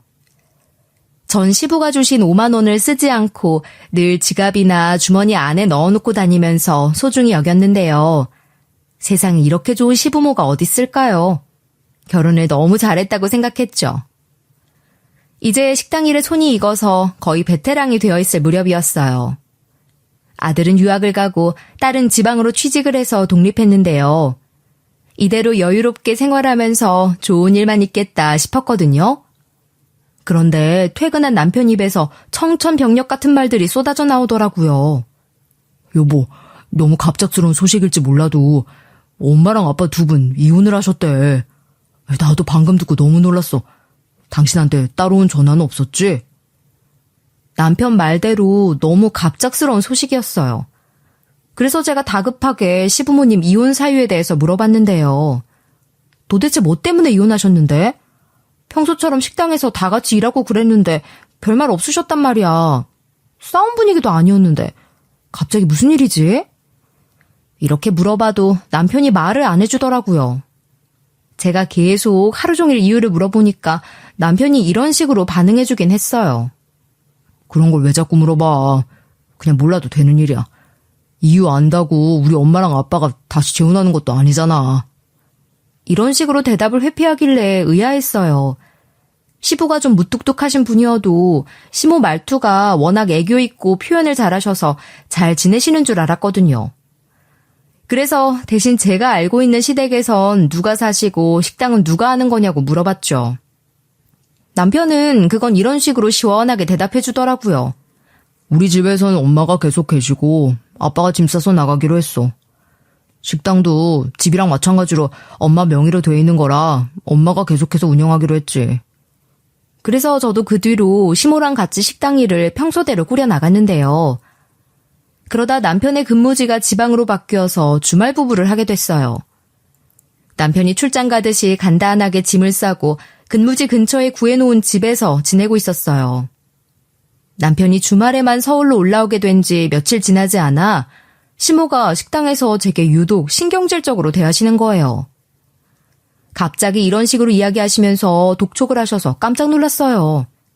손님한테 빨리 서빙해라.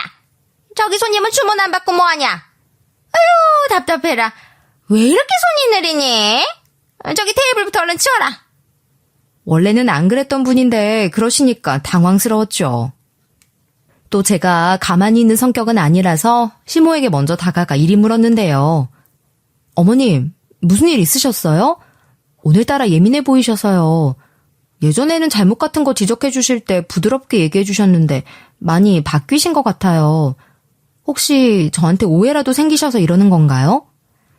이런 식으로 하나씩 따져봐도 소용없더라고요. 어머님이 오히려 이렇게 더 짜증스러운 목소리를 내셨어요. 너 지금 내가 뭐라 하니까 이러는 거냐? 시애미로서 당연한 지적 아니야. 그동안 말 못했는데 지적하고 싶었던 적이 한두 번이 아니었다. 그러니까 내가 좋게 말할 때 진작에 고치든가. 시모가 이러니까 할 말이 없었죠. 어머님이랑은 말이 안 통하는 것 같아서 남편한테 전화를 해봤어요. 남편이 점심시간일 때를 노려서 이렇게 하소연해봤는데요. 여보, 아니 어머님이 요새 이상해. 지적을 하시는 건 좋은데 자꾸 나한테 막말을 하셔. 너무 말을 세게 하셔서 나한테 기분 상한 거 있냐고 물어봤거든? 그런데 시어머니로서 당연한 지적 아니냐고 윽박 지르시는 거야. 아버님이랑 이혼하셔서 그런가 갑자기 왜 그러시지? 제가 이러니까 남편이 시모랑 전화통화를 해보겠대요. 그래서 일단 전화를 끊었는데 몇 분 뒤에 시모가 일하다가 전화를 받는 것 같더라고요. 그때 마침 손님이 그리 많지 않았고 저희가 숨 돌리던 찰나여서 시어머니께서 밖으로 나가서 통화를 하고 오셨어요. 당연히 카운터나 손님이 있는 쪽으로 갈 줄 알았던 어머님이 제 쪽으로 오셔서 뭐라 했는지 아시나요? 이런 식으로 으름장을 놓으시는 거예요. 너는 뭘 그런 걸 가지고 이러고 자빠졌냐? 시모가 지적질하는 게 싫으면 식당에서 일하지 말고 나가서 취직을 해. 이거 완전 갑질 아닌가요? 남편한테 또 말할까 고민했지만 타지로 가서 일하고 있는 사람한테 애처럼 굴고 싶진 않았어요. 대신 친정엄마한테 전화해서 하소연했지만 답이 나오진 않았죠. 결국 엄마가 제게 이런 말씀을 해주시더라고요. 시어머니로서 할 수 있는 지적이니까 그냥 넘어가라.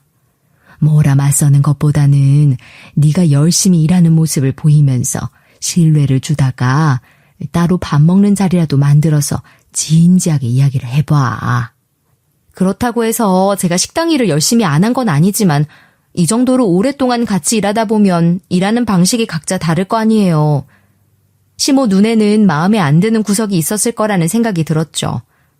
이렇게 따져보니 엄마 말도 틀린 것도 아니라서 시모랑 진지한 자리를 가져보려고 마음을 먹었어요. 그 다음에 바로 식당으로 출근해서 시모 얼굴 보면서 식사하는 자리 좀 가지자고 하려고 했는데요. 또 혼나기 싫어서 평소보다 더 빨리 출근하려고 분주하게 움직이고 있는데 갑자기 시모한테 전화가 왔어요. 전화를 받아보니 시모가 일방적으로 이런 통보를 하시는 거예요. 아직 집이지? 식당 일 안 도와줘도 되니까 당분간 쉬어라. 안 그래도 내가 지적하는 것들 전부 다 아들한테 일러서 힘들다고 징징댔잖아. 오히려 잘된 일이네. 이러고 전화를 끊어버려서 느낌이 쎄했죠. 그동안 괜히 틱틱댔던 게 나랑 일하기 싫어서 그랬나, 내가 그동안 뭘 잘못했나, 다양한 생각이 들어서 일단 식당으로 가보기로 했어요. 그런데 식당으로 가보니까 시모가 안 보이는 거예요. 혹시 몰라 식당 뒤쪽으로 가보니 시모가 거기서 전화통화를 하고 있었어요. 며느리 어쩌고 저쩌고 하면서 제 이름을 막 이야기하고 있길래 조용히 다가갔는데요. 바로 그때 시모가 이런 막말을 퍼부는 거예요. 며느리가 너무 무능하고 불편해서 문제야. 아유, 그것이 착하긴 뭐가 착해. 우리 아들 인생을 망치고 있지. 우리 아들이나 되니까 그런 거 데리고 사는 거야. 제가 알고 있던 시모의 모습과는 전혀 딴판이었어요. 시모가 겉으로는 저한테 잘해주면서 실제로는 저를 싫어하고 있었던 거예요. 제가 오해하고 있는 건 아니냐고요? 아니요. 시모가 직접 이런 이야기를 씨부리고 있더라고요. 며느리 그것한테 잘해주려고 노력하느라 힘들었어. 싫은 티 안 내려고 했었었는데 이제 그럴 필요가 없어졌네. 아유, 그거 안 보니까 내 속이 다 시원하다. 이때 인기척을 내면서 제가 뭘 그렇게 잘못한 거냐고, 제가 마음에 안 들었으면 티를 내지 그랬냐고 따지려고 했어요. 그런데 시모 입에서 이렇게 이상한 소리가 나오는 거예요. 사실 내가 처음부터 우리 아들이랑 며느리 그것이 결혼하는 걸 반대했거든. 나는 지금 며느리보다 돈 많고 집안도 더 잘 사는 그런 며느리를 원했어. 그런데 남편 몰래 내가 빚을 진 게 있었거든. 그걸 아들이 숨겨주고 갚아주는 조건으로 결혼을 허락해준 거야. 그래서 내가 그동안 아들 눈치 보면서 며느리 싫은 티도 못 내고 계속 사람 좋은 척을 했던 거지. 내가 남편 몰래 진 빚이 생각보다 커서 아들이 빚을 갚는 데 오래 걸렸는데 얼마 전에 그 빚을 전부 다 탕감했거든. 시모가 하는 말을 들은 순간 눈앞이 아찔해졌죠. 남편이 빚을 갚고 있었다는 사실을 모를 수밖에 없는 게 저희 부부는 결혼 초부터 각자 번 건 따로 관리하고 있었거든요. 정해놓은 통장에 생활비만 넣어놔서 돈을 빼돌린 다음에 써도 모를 수밖에 없는 상황이었어요. 그와 동시에 남편과 제가 주말 부부가 되니까 시모가 이때다 싶어서 본색을 드러낸 거예요. 이걸 전부 다 듣고 경악했죠. 한마디로 남편이 시모의 이런 본 모습을 감싸주고 있었고 빚까지 숨겨주면서 저 몰래 돈을 줬다는 소리 아닌가요? 열받으니까 나가서 한마디 하려는데 시모가 또 이런 식으로 개소리를 짓거리더라고요. 빚도 거의 다 갚아갈 때쯤 남편 몰래 빚진 거 들켜버렸잖아. 그래서 이혼까지 했고. 아유, 다 늙은 여자가 미쳤다고 제비한테 빠져서 돈이란 돈은 다 갖다 바쳤냐고 난리를 치더라. 남자들이 스트레스 풀려고 어린 여자들하고 어울려 노는 거 인정해주는 집안도 있더만. 여자라고 그러면 안 돼? 그래, 이혼도 하고 빚도 다 갚았겠다. 아들 눈치 볼 필요도 없어졌고 며느리 그것도 주말 부부 됐으니까 이제 화풀이 좀 해야지. 내가 그거 기분 좀 맞춰주려고 별짓을 다 했다. 다른 집 엄마들은 자식 결혼 잘 시켜서 덕 좀 봤다고 하는데 며느리 이것은 다 늙어 빠진 시엠이 식당에서 지겹게 빌 붙어서 돈 벌어 가더라. 며느리 그거 꼴 보기도 싫은데 억지로 웃고 있느라 입꼬리에 경련 날 뻔했어. 시모가 이런 말을 하는 거 듣고 이거 제대로 복수해줘야겠다고 결심했죠. 시모가 이 뒤로도 뭐라 제 뒷담을 하길래 전부 다 녹음한 뒤에 집으로 돌아왔어요. 그리고 남편한테 녹음한 걸 문자로 보냈죠. 남편이 문자를 봤는지 남편한테 곧바로 전화가 왔어요. 제가 전화를 받자마자 남편이 이렇게 묻더라고요. 방금 당신이 보낸 문자 도대체 뭐야? 무슨 의도로 보낸 거야? 엄마가 전화 통화하는 걸 몰래 엿듣고 있었던 거야? 이때부터 남편 반응이 예상과 살짝 다르긴 했어요. 그래서 머뭇거리다가 이리 얘기해봤는데요. 어머님이 갑자기 당분간 식당 일 쉬라고 통보하셨어. 그래서 내가 어머님이랑 잘 지내보려고 식당을 찾아갔거든? 같이 식사하면서 진지하게 대화하는 자리 좀 가져보려고. 그러다가 우연히 어머님이 전화 통화하는 걸 듣고 진실을 전부 다 알아버렸어. 어머님이 날 싫어하고 있었는데 당신이 빚 갚아주니까 좋아하는 척 연기를 한 거였더라.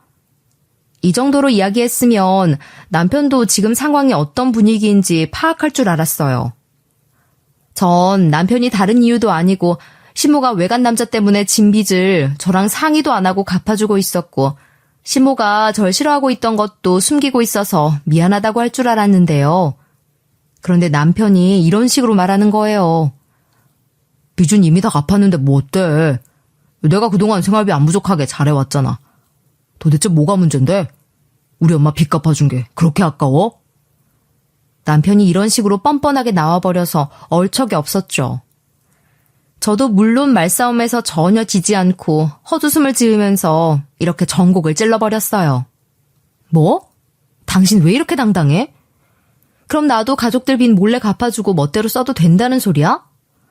아무리 그래도 그렇게 큰 돈을 쓰게 됐으면 상의를 해야 할 거 아냐. 순간 욱해서 언성이 높아졌지만 남편은 제가 화를 내는 이유를 모르는 눈치였어요. 오히려 저한테 이렇게 적반하장으로 왜 그러냐는 식으로 굴더라고요. 말을 왜 그렇게 해? 저가 식구들도 빚이 있으면 갚아. 생활비만 꼬박꼬박 잘 내면 되잖아. 그리고 난 우리 엄마가 빚 안 갚아주면 아빠한테 걸려서 이혼당한다고 했거든. 어쩔 수가 없었어. 잠시 화가 났다가 남편이 하는 말을 곰곰이 들어보니 조금은 이해가 됐어요. 다른 것도 아니고 시모에게서 빚 안 갚아주면 이혼당한다는 공갈을 당했다잖아요. 우리 남편이 정말 가정에 충실하고 정이 많아서 주변 사람들한테 잘 휘둘리는 편이거든요. 심지어 제가 잠시 주춤거리니까 남편이 이런 이야기를 해주더라고요. 내가 사실 엄마한테 당신이랑 이야기해보고 결정하겠다고 했거든. 그런데 엄마가 당신한테 말하면 100% 아빠 귀에 들어갈 거라는 거야. 시모도 제가 똑부러진 성격인 걸 알고 있었던 거죠. 시모 예상이 맞았던 게 그렇게 큰 빚을 우리가 전부 다 갚아야 하면 바로 가족회의를 열어서 어떻게 해야 할지 협의하려고 했거든요. 시모가 그걸 어떻게 알았냐. 제가 예전에 시모한테 이런 식으로 썰을 풀었었거든요. 어머님, 사실 제 동생이 어렸을 때 야구를 하다가 자동차 한 대 부셔먹고 도망을 간 적이 있었거든요. 그때 저보고 숨겨달라고 했다가 호되게 혼난 적이 있어요. 그래서 제가 사고 쳐놓고 도망 온 요것을 어떻게 해야 할지 가족회의까지 온 적이 있네요. 시모가 그 당시에 표정이 영 안 좋더니 자기도 그런 꼴을 당할까봐 찔렸나 봐요. 이런 과거가 있었기 때문에 시모가 남편에게 그리 행동했던 거죠. 시모도 시모지만 이런 인성을 가진 노인네도 엄마라고 감싸준 남편한테도 열이 받았어요. 남편이 아예 이해가 안 되는 건 아니었지만 지적해야 할 부분은 지적해야 할 것 같더라고요. 그래서 단호하게 이런 식으로 이야기해버렸는데요. 그러니까 이거 이혼감이라니까? 어떻게 그걸 숨기고 있었냐고 내가 따지고 있잖아. 생활비를 아무리 부족하지 않게 줬다고 해도 부부 사이에 이런 걸 비밀로 하는 게 말이 된다고 생각해? 이런 식으로 소리쳐놓고 남편 반응을 보니까 알겠더라고요. 남편이 정이 많은 사람이라고 했잖아요. 우선 순위가 또 제가 먼저가 아니라 시모가 먼저였나 봐요. 저한테 미안하다는 소리가 먼저 안 나오고 다짜고짜 이런 식으로 화부터 내더라고요. 우리 엄마가 빚 때문에 허덕이고 있는데 이혼 소리가 먼저 나와? 우리 엄마 말이 사실이었어? 엄마가 아무리 그렇게 말해도 나 당신 믿었거든? 당신 설마 내가 솔직히 말하면 엄마 빚 갚아주지 말라고 하려고 그랬어? 엄마가 당신 믿지 말라고 할 때 정리할 거 그랬다. 우리 엄마가 그러더라. 당신이 알면 분명히 빚도 안 갚아주고 손절하라고 지시 내릴 거라고. 아무리 그래도 가족이잖아. 우리 엄마잖아. 어떻게 당신이 이럴 수 있어? 그리고 내가 번 돈으로 엄마 빚 갚아준 건데 뭔 상관이야? 우리 엄마 식당에서 계속 신세지면서 일해왔던 주제. 남편이 점점 돌아올 수 없는 강을 건너가고 있더라고요. 이제 슬슬 저도 남편을 용서할 수 없을 정도로 분노에 차서 이리 윽박지르고 말았어요. 그게 무슨 소리 하는 거야? 뭐? 계속 신세지면서 일해왔던 주제라고? 당신 지금 나한테 먼저 사과하고 어머님 옹호해야 하는 상황인데 왜 이렇게 사리분별 판단을 못하는 거야? 어머님한테 그동안 무슨 소리를 들어왔길래 이래? 제가 이리 호통치니까 남편이 그동안 있었던 이야기를 해주더라고요. 시모가 끊임없이 남편에게 세뇌를 시켰던 거예요. 제가 돈 앞에선 가족이고 뭐고 아무것도 없는 사람인 것처럼 반복 학습을 시킨 거죠. 그렇다고 해서 시모가 대놓고 제 욕을 한 건 아니고 이런 식으로 이야기했대요. 며느리가 공과 사는 확실해. 내가 뒷담하거나 욕하는 건 아니고 가족들이 살려달라고 비밀스럽게 요청하면 어떡할 거냐고 물어보니까 모른 척할 거라고 하더라. 아님 다 까발릴 거라고 냉정하게 말하는데 요즘 애들 원래 그러니? 내 비밀은 진짜 철저하게 숨겨야 할 것 같아. 너도 웬만하면 며느리한테 안 걸리게 조심해라. 시애미한테 하는 말이 이 정도인데 너한테는 얼마나 무서운 마누라겠니? 시모가 이렇게 제가 한 적도 없는 말을 꾸며냈어요. 그런데 남편은 기가 막히게도 시모의 말장난에 속아 넘어가서는 저한테 이런 말을 짓거리더라고요. 처음엔 나도 직접 들은 말이 아니니까 안 믿으려고 했어. 엄마한테 당신 나쁘게 보지 말아달라고 설득시키려고 했다고.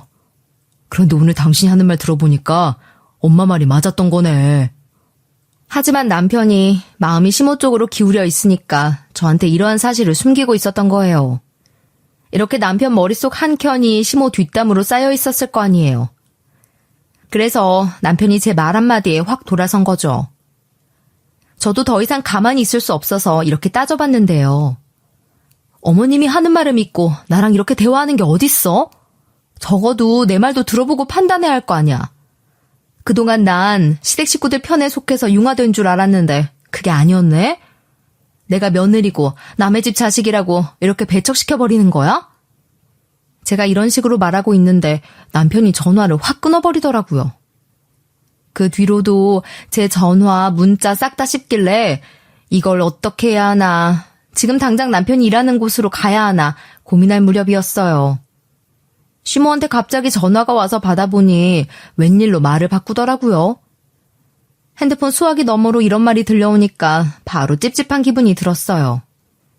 지금 어디야? 식당에 단체 손님이 들이닥쳤으니까 얼른 와라. 몇 분 안에 올 수 있는데. 내가 쉬라고 했다고 또 어디 쏟아내고 있는 건 아니지? 제가 바보도 아니고 네 알겠습니다. 지금 당장 가겠습니다. 하고 가겠어요. 저도 똑같이 톡 쏘는 말투로 이리 쏘아붙였죠. 제가 미쳤다고 거길 가요. 그리 막말을 퍼붓고 막대하셨으면 다시 부르지 마셔야죠. 안 그래도 어머님한테 할 말 있으니 일 끝나면 이야기나 하게요. 제가 아주 당돌하게 나오니까 시모가 처음에는 말문이 턱 막혔나 봐요. 한참을 어버버거리더니 잠시 후에 이렇게 악을 지르더라고요. 너 지금 돌았냐? 시애미가 오라고 하면 바로 튀어올 것이지. 무슨 말이 그렇게 많아? 너 찾는 손님이 있으니까 당장 달려와서 그 손님이 낭대해. 전 당연히 그 손님이 누구냐고 물어보려고 했는데 전화가 뚝 끊겨버렸죠. 다시 전화를 해보거나 문자로 손님이 누군지 물어봐도 소용이 없었어요. 전화는 안 받고 문자는 답장이 없고 원래는 안 가려고 했는데 저를 찾는다고 하길래 일단 식당으로 가봤는데요. 식당으로 들어가자마자 안을 살펴봤는데 단체 손님은 개뿔, 한 명도 안 보이더라고요. 그래서 시모한테 따지듯이 이런 식으로 물어봤어요. 어머님, 이게 뭐예요? 단체 손님이 있다는 말 거짓말이에요? 지금 장난하세요? 단체 손님은 어디 갔고 저를 찾는 손님은 누군데요? 시모가 이때 뻔뻔스럽게도 얼굴 하나 붉히질 않는 거예요. 거짓말한 게 뭐 어떠냐는 식으로 저한테 이렇게 말하는 거 있죠. 시애미 말이라면 빠리빠리 달려올 것이지. 뭐 이렇게 말이 많아. 네가 찾는 손님 여기 있으니까 네가 응대해라. 알아서 요령껏 내쫓아봐. 이렇게 말하면서 제 팔을 어거지로 잡아당기는 거예요. 그리고 고개를 푹 숙이고 있는 할아버지 앞에 데려다 놨어요. 그 할아버지는 번거진 모자를 쓰고 있었고 턱수염이 덥수룩하게 있으셔서 행색을 보아하니 노숙자가 아닐까 싶었죠. 시모가 그 할아버지를 보고 이런 식으로 호통을 치는 거예요. 더러워 죽겠다. 이 동네에 구걸하러 다니는 거지가 생긴 것 같아. 나는 저런 사람들하고 말도 섞고 싶지 않으니까 빨리 네가 상대해서 해결해. 식당 일 못하면 구걸하는 놈들 잘 내쫓기라도 하라고. 아니 이 사람 내쫓으라고 저를 불렀다는 거잖아요. 진짜 어이없지 않나요? 제가 무슨 일로 온 거냐고 물어보는데 할아버지가 이런 말만 중얼거리는 거예요. 배고파서 그래. 남은 밥 좀 줘. 미안해. 정신이 온전치 못한 분 같아서 주머니를 뒤져봤어요. 시부한테서 받은 행운의 1년 번호가 적힌 5만 원이 들어있더라고요. 그동안 이 돈을 절대 쓰지 않고 부적처럼 들고 다녔지만 할아버지가 너무 불쌍했어요. 얼마나 배고프면 이러실까 싶어서 쌈짓돈 5만 원을 내밀었는데요. 할아버지가 받지를 않고 허공을 바라보고 있길래 이렇게 귓속말을 해줬어요. 지금 식당에 있는 반찬들이면 저 노인네가 발광할 거예요. 이 돈으로 다른 식당 가서 밥 사드세요. 알겠죠? 여기 말고 바로 옆 식당이 맛있거든요. 거기 식당 사장님이 친절하니까 한번 가보세요. 전 시모가 몰래 보고 있는 줄도 모르고 할아버지 주머니에 돈을 꽂아줬는데요. 그런데 제 뒤에서 누군가 성큼성큼 다가오는 소리가 들리는 거예요. 순식간에 제 어깨를 획 돌리더니 시모가 제 뺨을 때리면서 이러더라고요.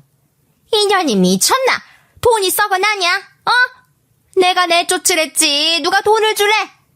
내가 준 월급으로 주는 거지. 그럼 내 돈 아니야? 전 있죠. 누구한테 뺨 맞아 본 게 생전 태어나서 처음이었어요. 저희 때는 학교 선생님이 애들 훈육한답시고 체벌이 만연하던 시절이었는데 저는 그때 학교 다닐 때도 선생님께 뺨을 맞아본 적이 없는데 너무 당황스러워서 그 다음에 어떤 행동을 해야 할지 모르겠을 정도였죠. 제가 놀라서 한동안 말을 잇지 못하다가 시모한테 이런 식으로 길길이 날뛰었어요. 어머님, 지금 뭐 하시는 거예요? 진짜로 미치셨어요? 어머님, 사실 아버님 몰래 제비랑 놀다가 빚진 거 딱 걸려서 이혼당하셨잖아요. 제가 다 알아버렸으니까 적당히 좀 하세요. 남편이 저 몰래 그 빚을 몇십 년 동안 갚아준 것도 이혼 사유고, 어머님이 저한테 이렇게 갑질하고 제 뺨 후려친 것도 이혼 사유가 될 거라고요. 남편이 재산 분할해주고 위자료 주느라 있는 돈 없는 돈 다 내놔서 빈털털이 되기 전에 사과하세요. 전 진짜 이혼 소송할 마음 생겼으니까 미안하다고 하시라고요. 시모 이게 절 만만하게 본 건지 법을 만만하게 보는 건지 모르겠지만 끝까지 사과를 안 하더라고요. 오히려 저한테 소금을 뿌리면서 이런 식으로 대응하는 거예요. 뭐? 나보고 사과하라고? 뭐 이런 며느리가 다 있어. 시애미가 무섭지도 않냐? 이 거지 할배랑 같이 꺼져라. 진짜 꼴보기도 싫다. 똥이 더러워서 피하지 무서워서 피하나요? 제가 식당 밖으로 나와서 남편한테 전화했죠. 남편이 전화를 받자마자 이런 말을 쏟아냈는데요. 여보, 어머님이 방금 내 뺨을 후려쳤어. 그뿐인 줄 알아? 나한테 꺼지라고 하고 이혼하든지 말든지 마음대로 하라는 식이야. 여러분 같았으면 믿기지 않는다고 말하거나 무슨 일이 있었길래 그랬냐고 물으시겠죠? 그런데 남편은 뭐라 했는지 아시나요? 시모가 한 막말까지 얘기해줬는데 남편이 시모랑 똑같이 신경질을 부리더라고요. 저한테 이런 식으로 말하길래 정말 기가 막히고 코가 막혔어요. 바빠 죽겠는데 왜 그래? 나 일하는 거 뻔히 알면서 계속 이렇게 어린애처럼 이럴 거야? 엄마가 오죽했으면 당신한테 꺼지라고 하고 이혼하라고 했겠어. 당신이 잘못했겠지. 남편이 틈만 나면 엄마 챙겨줘라, 엄마 외로우니까 말동무 해줘라, 노래를 부르길래 그냥 가정적인 사람인 줄 알았는데 이 정도로 마마보이였다니. 그 순간 속이 부글부글 끓어서 얼굴이 시뻘개지는 게 느껴질 정도였죠. 결국 저도 이성적으로 생각하는 걸 포기하고 이렇게 고함 지르고 말았어요. 지금 당신 하는 행동 보니까 나랑 이혼하겠다는 거지? 그래, 이혼하자. 이혼 전문 변호사 만나러 갈 거니까 그렇게 알고 있어. 홧김에 전화를 끊고 그 길로 바로 변호사 사무실을 찾아가서 상담까지 받았죠. 남편이랑 이혼까지 할 계획은 아니었는데 제가 그리 말하면 한 번 더 전화할 법도 하잖아요. 남편이 문자 한 통도 안 하길래 그대로 확실히 이혼을 다짐하고 말았습니다. 그렇게 다음 날이 됐어요. 이혼 서류를 떼러가려고 집 밖으로 나왔는데 어제 본 할아버지가 보이는 거예요. 어제는 분명히 낡고 허름한 옷을 입고 있었는데 고급 양복을 입고 있더라고요. 그 옆엔 시부가 보여서 순간 잘못 봤나 싶었어요. 그런데 시부가 할아버지랑 같이 와서는 이런 말씀을 해주시는 거예요. 며느라, 내 형님 되시는 분이야. 너한테는 큰아버님 되시는 분이고. 네가 어제 형님한테 5만 원을 준 것 같던데 맞니? 제가 얼른 할아버지를 다시 확인해봤거든요. 아무리 살펴봐도 어제 본 할아버지가 확실해서 고개를 끄덕였어요. 제가 5만 원을 쥐어준 할아버지가 큰아버님이었다니 너무 충격적이었죠. 큰아버님이 자폐를 앓고 있는 건 알고 있었거든요. 하지만 자폐 증상이 워낙 심하셔서 제 결혼식에도 못 오셨고 20년 넘게 얼굴을 안 보고 살았는데요. 제가 결혼한 후에는 시설에만 있으셔서 얼굴 뵐 일도 없어서 못 알아본 거죠. 근데 아무리 어제 큰아버님이 번거지 모자를 푹 눌러쓰고 수염을 덥수룩하게 기르고 있었다고 해도 시모가 못 알아보는 건 너무하지 않나요? 아예 자기 일 외엔 관심조차 없는 것 같았어요. 제가 이렇게 옛날 생각을 쭉 하고 있는데 시부가 그동안 모르고 있었던 이야기들까지 술술 풀어주더라고요. 사실 형님이랑 우애가 깊어서 모시고 싶었는데 전처가 반대를 했거든. 멀쩡한 환자 돌보기도 힘든데 자폐 환자는 오죽하겠어. 내가 전처 입장을 또 이해해줘서 형님을 시설에 입주시켰거든. 그런데 전처는 단 한 번도 가지 않고 나 혼자서만 자주 보러 갔었어. 내가 한 번만 가보자고 해도 절대 안 가더라. 그러다 내가 이번에 전처랑 이혼하게 돼서 형님을 돌보게 된 거야. 바로 그때 제가 어쩌다 시부랑 큰아버님이 시모식당 근처에 있었냐고 물어봤거든요. 그러니까 시부가 이런 말씀을 해주시더라고요. 전처가 하는 식당 근처에 일이 있어서 형님하고 같이 왔다가 눈 깜짝할 새에 형님을 잃어버렸어. 마침 형님이 그 근처 식당 일대를 다 돌아다니면서 배고프다고 구걸을 하고 있더라고. 그러다가 전처 식당에까지 들어가게 된 것 같아. 내가 이걸 어떻게 알았냐면 내가 잃어버린 형님을 찾았는데 형님이 5만 원권 지폐를 들고 있는 거야. 누구한테 받았냐고 물어봤는데 대답이 돌아왔겠어. 그래서 무심코 5만 원에 있는 1년 번호를 쳐다봤는데 행운의 번호인 거야.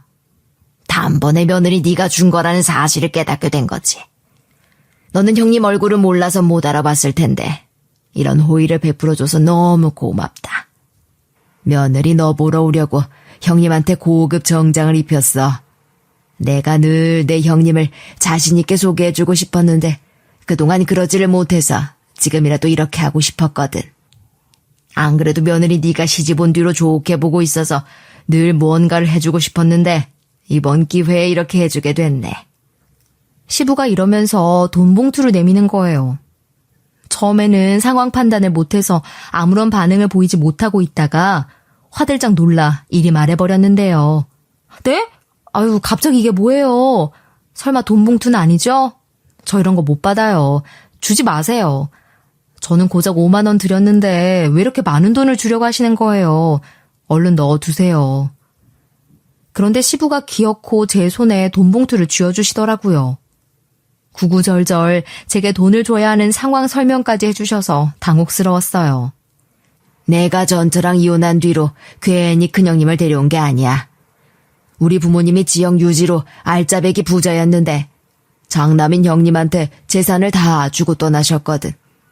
큰형님이 자폐지만 장남 선호 사상이 강했던 부모님이 장남한테 자폐가 있어도 재산을 다 주신 거야. 암튼 그래서 형님한테 돈이 많아. 내가 이혼도 했으니 형님 모시고 산다고 하니까 다른 형제들도 그렇게 하라고 하더라. 형님이 받은 유산 형님 케어하는데 알아서 쓰라고 했어. 그런데 내가 차라리 형님이 받은 유산을 다 같이 나누자고 했지. 어차피 유류분 제도로 유산 받은 건 자식들이 정확하게 나눠 가질 수 있었거든. 그리고 큰형님 몫은 내가 다 관리를 하게 된 거야.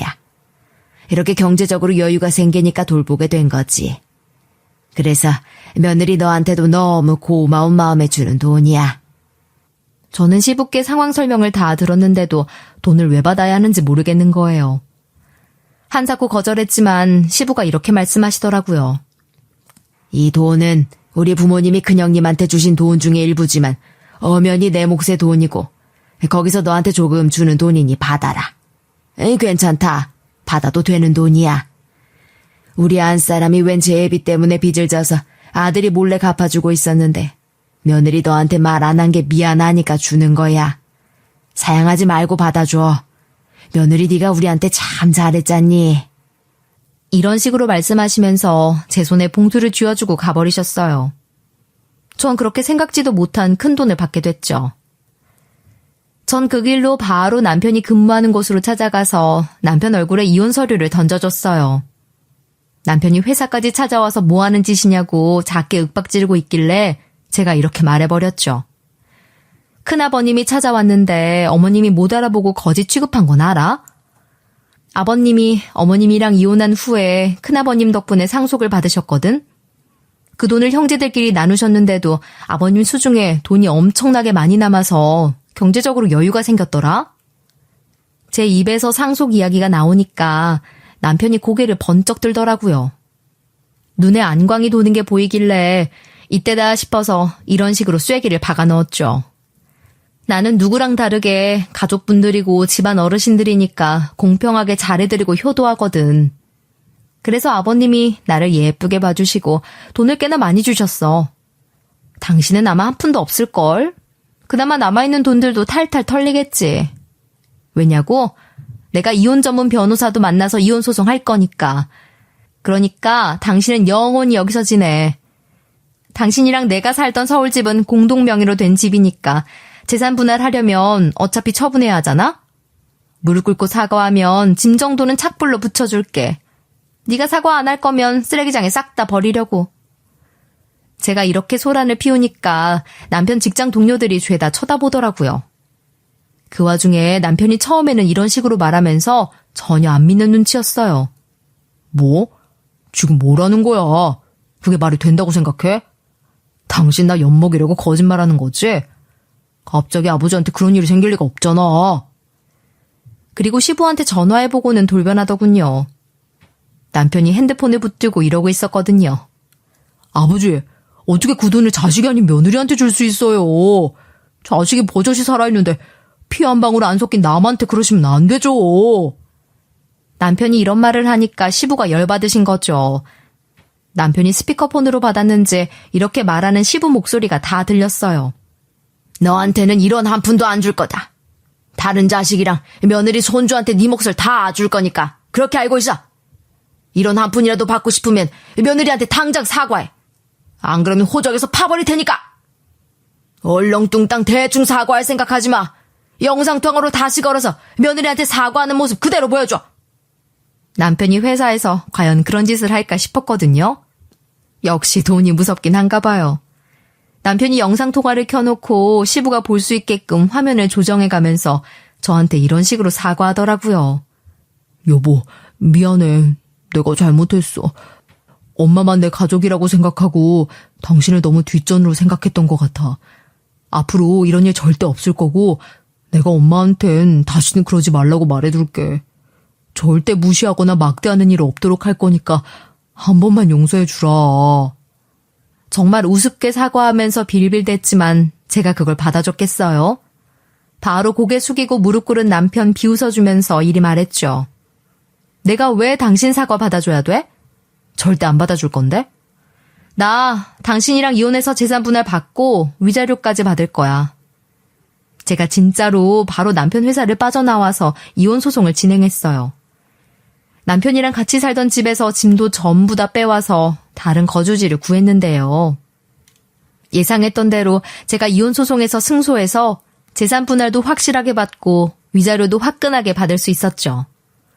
도대체 어떤 이유로 위자료를 받았냐고요? 일단 이전 남편이 절 속이고 우리 공동재산을 빼돌렸잖아요. 혼인관계 파탄의 원인과 책임이 있어서 위자료를 받을 수 있었고 이전 시모의 심의 부당한 대우로 인해 이혼하는 경우에도 이전 시모에게 위자료를 청구할 수 있더라고요.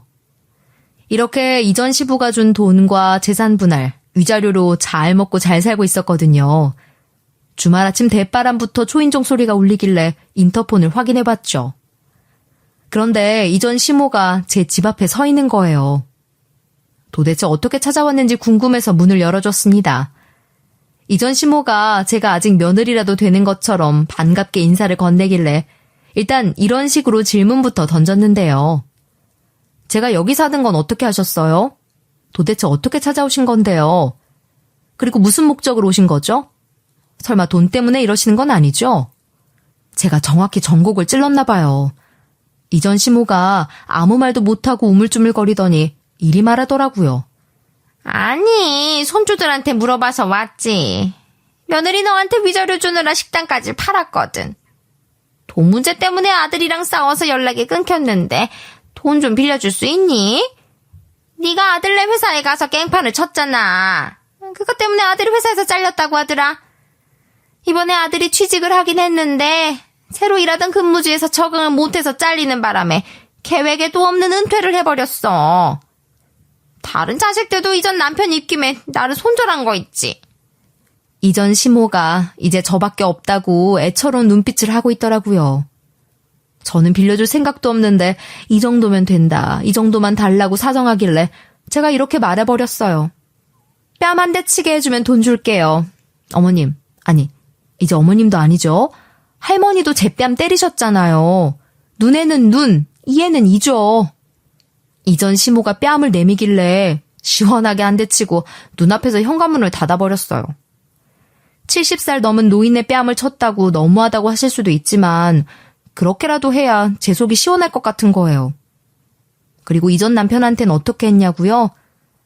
당연히 이혼하는 과정에서 딸이랑 아들한테 이전 남편이 한 짓을 말해버렸거든요. 최근에 딸이랑 아들이랑 같이 식사하는 자리를 가졌어요. 모처럼 근사한 한식당을 예약해가지고 맛있는 음식을 먹게 됐는데요. 제가 그 자리에서 이전 남편 이야기를 꺼내니까 딸이 이런 반응을 보이더라고요. 그래도 나 낳아주시고 길러주신 부모님한테 이런 말 하면 안 되는데 정이 떨어지더라. 어떻게 엄마한테 그런 짓을 할 수가 있어? 아빠 전부터 틈만 나면 할머니 타령만 하더니 언젠간 그럴 줄 알았어. 과묵하게 늘 말을 아끼던 아들 녀석도 이전 남편 이야기에 격분하더라고요. 딸애보다 더 이전 남편을 미워하는 말투로 말하길래 깜짝 놀랐어요. 난 아빠 연락 피하고 있어. 아빠가 계속해서 전화나 문자로 돈 빌려달라고 해. 아니면 엄마한테 말 좀 잘해달라고 하더라고. 다시 살림 합치고 싶다나 뭐라나. 지금 와서 후회하면 뭐해. 이미 엎질러진 물인데. 여기서 더 웃긴 게 아들뿐만 아니라 딸도 이전 남편 연락을 피하고 있대요. 이렇게 제 인생을 망친 이전 남편, 이전 시모한테 복수를 해주고 잘 먹고 잘 살고 있는데요. 이전 시모의 빚을 갚아주면서까지 결혼 허락을 받았던 이전 남편이었는데 왜 이렇게까지 변했는지 몰라요. 저도 참 씁쓸하고 안타까운 결혼 생활에 마침표를 찍게 됐네요. 저는 평생 다정한 남편이랑 함께할 줄 알았는데 인생이라는 것은 오래 살고 볼 일인 것 같아요. 그러니 여러분도 언제 위기 상황이 닥칠지 모르니 늘 준비하고 계시길 바랄게요. 항상 오감이 아니라 육감을 곤두세우며 말년까지 안전하게 살아나갈 방법을 찾아두세요. 그래야 나중에 후회 없는 삶을 사시게 될 거예요.